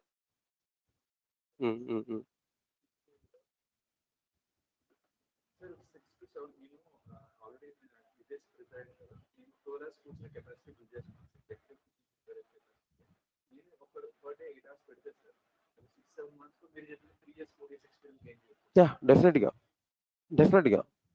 దానిలో అసలు మీకు డౌటే లేదు. దానిలో మీకు ఈ ఫండమెంటల్ క్లాస్ చెప్తున్నా ఇవి అర్థమవుతుంది కదా క్లియర్గా. దీనిలో ఏం లేదండి, ఇక స్టెప్ బై స్టెప్ ఇట్లానే వెళ్ళిపోతూ ఉంటాం, ఇబ్బంది ఏం లేదు, ప్లాన్ చేసుకోవచ్చు. ఇక్కడ దుర్గా షాప్లో అసలు క్వశ్చన్ ఉండదు. At the end of the class మీకు టోటల్గా ఏమైపోతుందంటే at the end of the class వచ్చేసి అంత క్లాస్లో 70% ఆఫ్ ది మెంబర్స్ అందరూ కూడా ఎక్స్పీరియన్స్ కోసం చూసేవాళ్ళే ఉంటారు. సో ఆటోమేటిక్గా మీకు తెలిసిపోతాయి అన్ని, మీ ఆటోమేటిక్ మీరు వెళ్ళిపోతూ ఉంటారు, అందులో పడిపోయి అంతే, అంతమించి ఏం లేదు.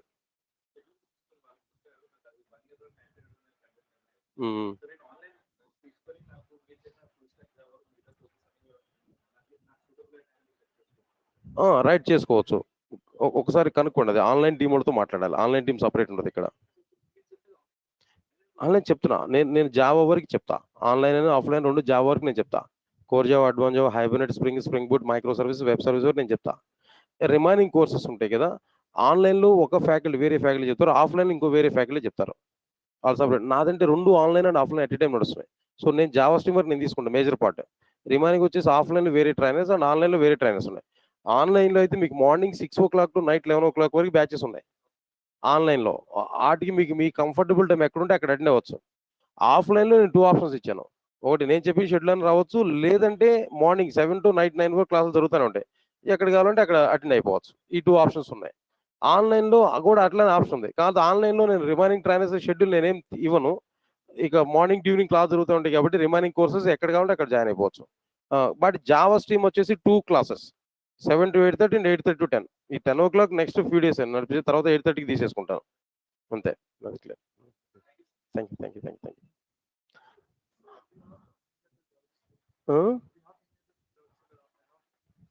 Just 2 minutes, no? Shravani, just give a minute of time. I'll give clarity. Working as Java developer for past 8 years and working on same project and company. My project is very big project. When we just enhance the changes, still I don't feel any confidence in Java or anything. I'm really looking forward to gain confidence from this course. Right, good. Really looking forward to gain confidence from this course. Actually, I'm in my hometown and I came to Hyderabad, Durga office last Friday to meet and ask for suggestions for my problem. Saying for online users, we don't conduct an exam. Okay. Yeah, Shravani, don't worry for that. Don't worry for that. I will share that all the question papers to you. I think somebody else has given misguidelines to you. No difference between offline and online. Whatever the events you are conducting at offline, all the events are going to be conducted at online. Shravani, are you there? Are you listening what I am saying to you? Yeah. So don't worry. Then whatever the exams here I'm conducting, every exam I will share through webinar. Exactly, I will give the schedule. Next Sunday, 10 o'clock, for example, if I give schedule there, if I conduct exam for offline students next Sunday, 10 o'clock, online students must also come at 10 o'clock on webinar. On webinar, I will share that question paper. Then I will give that exact time, half an hour or maybe 1 hour of time. Within that 1 hour, we have to finish that exam and we have to send answer sheet to me. So I will check that answer sheet and I will correct it. Yeah, every event will be conducted in both offline and online. Don't worry for that. If it is the case, then don't think too much about it. Definitely, I will provide environment to you. Okay, Shravani, understand it? Thank you, thank you, thank you. Yeah, it's okay, no issues. Just completed my 12th grade right now. Okay. And I have like 2 months right now from the college to start. Huh. Like maximum of 3 days for this 2 months. I want to complete maximum of full time. Full stack Java, impossible within 2 months. Huh? In these 2 months, how much are you want to do? What is the number? Even to complete core Java, it may take nearly 3 months of time. To complete only core Java, it may take 3 months of time. I think Oracle or UA technical classes are going to be started. They may be complete within 2 months of time. But core Java itself, it may take nearly 2.5 to 3 months of time minimum. Because a lot of concepts I have to discuss there. I need to discuss about like all versions of Java. Up to Java 18 version, I have to discuss there. Not like Java 6 or Java 7. But initially, I will start programming with Java 6, 7, 8 now. But by days goes on, I have to introduce up to Java 18 version. Present version is Java 18. Up to that version, I have to discuss there. So definitely, concept-wise, more content I have to discuss. It will take some time. Don't think within 1.5 months or 2 months after it's going to be complete in the sense. Impossible not to complete.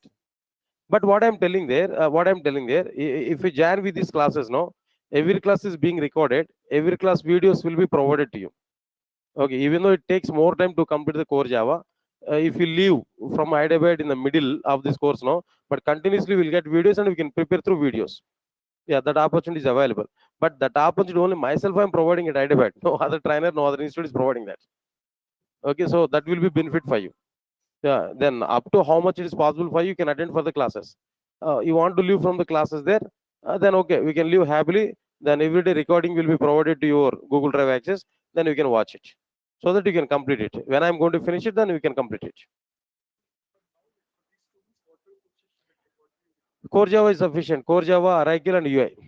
Oracle and UI will be completed, damn sure. But Core Java may be almost 70 to 75% of the Core Java will be completed. Okay.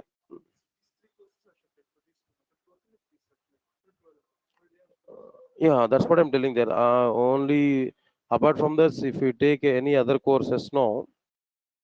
Advanced Java might be some other trainer will start there, but myself I will start maybe after 40 days of time. This Advanced Java. Other trainer maybe next week he will start that Advanced Java. There also you can attend for it. Then Advanced Java is going to be complete within 2 months of time. There also maximum 80 to 90% of the syllabus will be complete within 2 months of time. You can check with that. Huh? Is also be good at Durga Side. Everybody is good. Attend demo classes anyway. I'm not saying that. Attend demo class, then you can decide. So you're attending my demo classes. Similarly, attend demo. 2 to 3 days of demo class are free. You can check that faculty also. If you are comfortable with him, you can join with it. Okay, right. Basic package is better. Basic package, Core Java, Advanced Java, UI and Oracle. UI and Oracle will start maybe first week of next month. Within 10 days it will start. And Advanced Java also next week might be is going to start other trainer. Core Java you can continue with these classes there. Up to how long you are going to be available here, then you can attend there. When you are leaving from Hyderabad, you will get videos there. Then we can finish it. Okay, fine. Thank you. Fine, fine. Ha ha ha. Shravani, that's okay. Then Geeta, I think you are getting answer for my question there. Which version of Java do you teach? That means up to Java 18 version. I thought of it. I want to teach. Even though I call the institute, there is no response from the institute, and there is no callback. Satvik, just we can talk with me. Then what do you teach until Java 18? Exactly, Geeta. Up to Java 18, I'm teaching. Time duration for this batch is what? Nearly 2.5 to 3 months of time I'm planning. Maybe 10 to 15 days of more or less I can finish it. So on around we can keep it is 30 days of time. Sorry, 3 months of time it may take core Java. Geeta, no. Durga sir is not. No, Durga sir class are not started. Yeah, then regarding Durga sir classes might be then you are asking to me. Then better to send request mail to Durgasoft online training at gmail.com. There will be more clarity. About my classes, if you have any problem, then you can talk with me. Durga sir might be is totally busy. Then I don't think so. He's continuing the classes. He's taking the classes.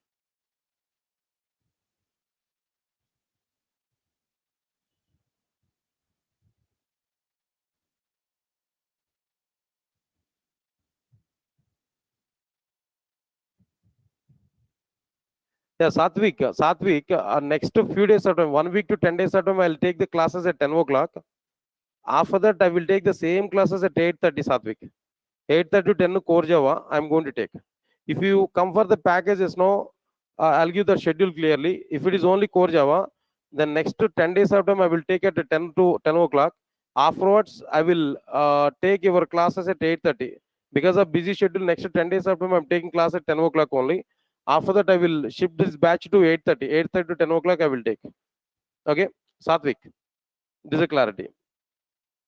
Okay, fine. And Shravani ma'am,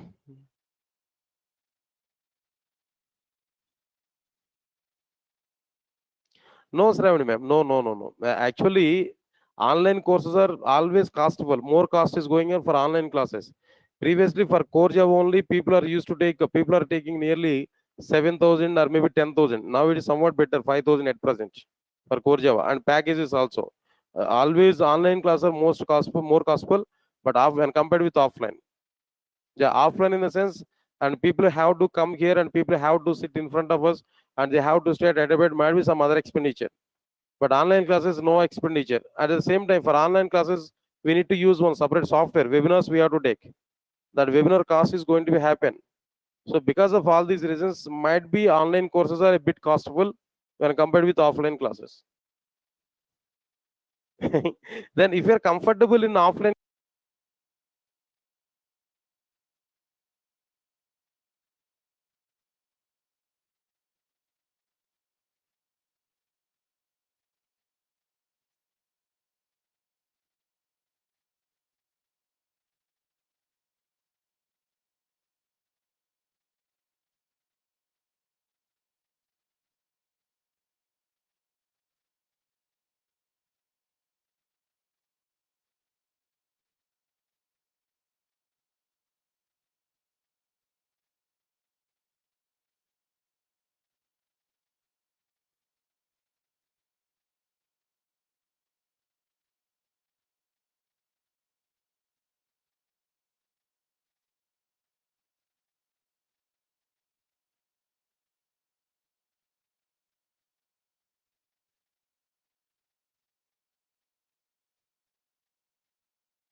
Guys, anything else?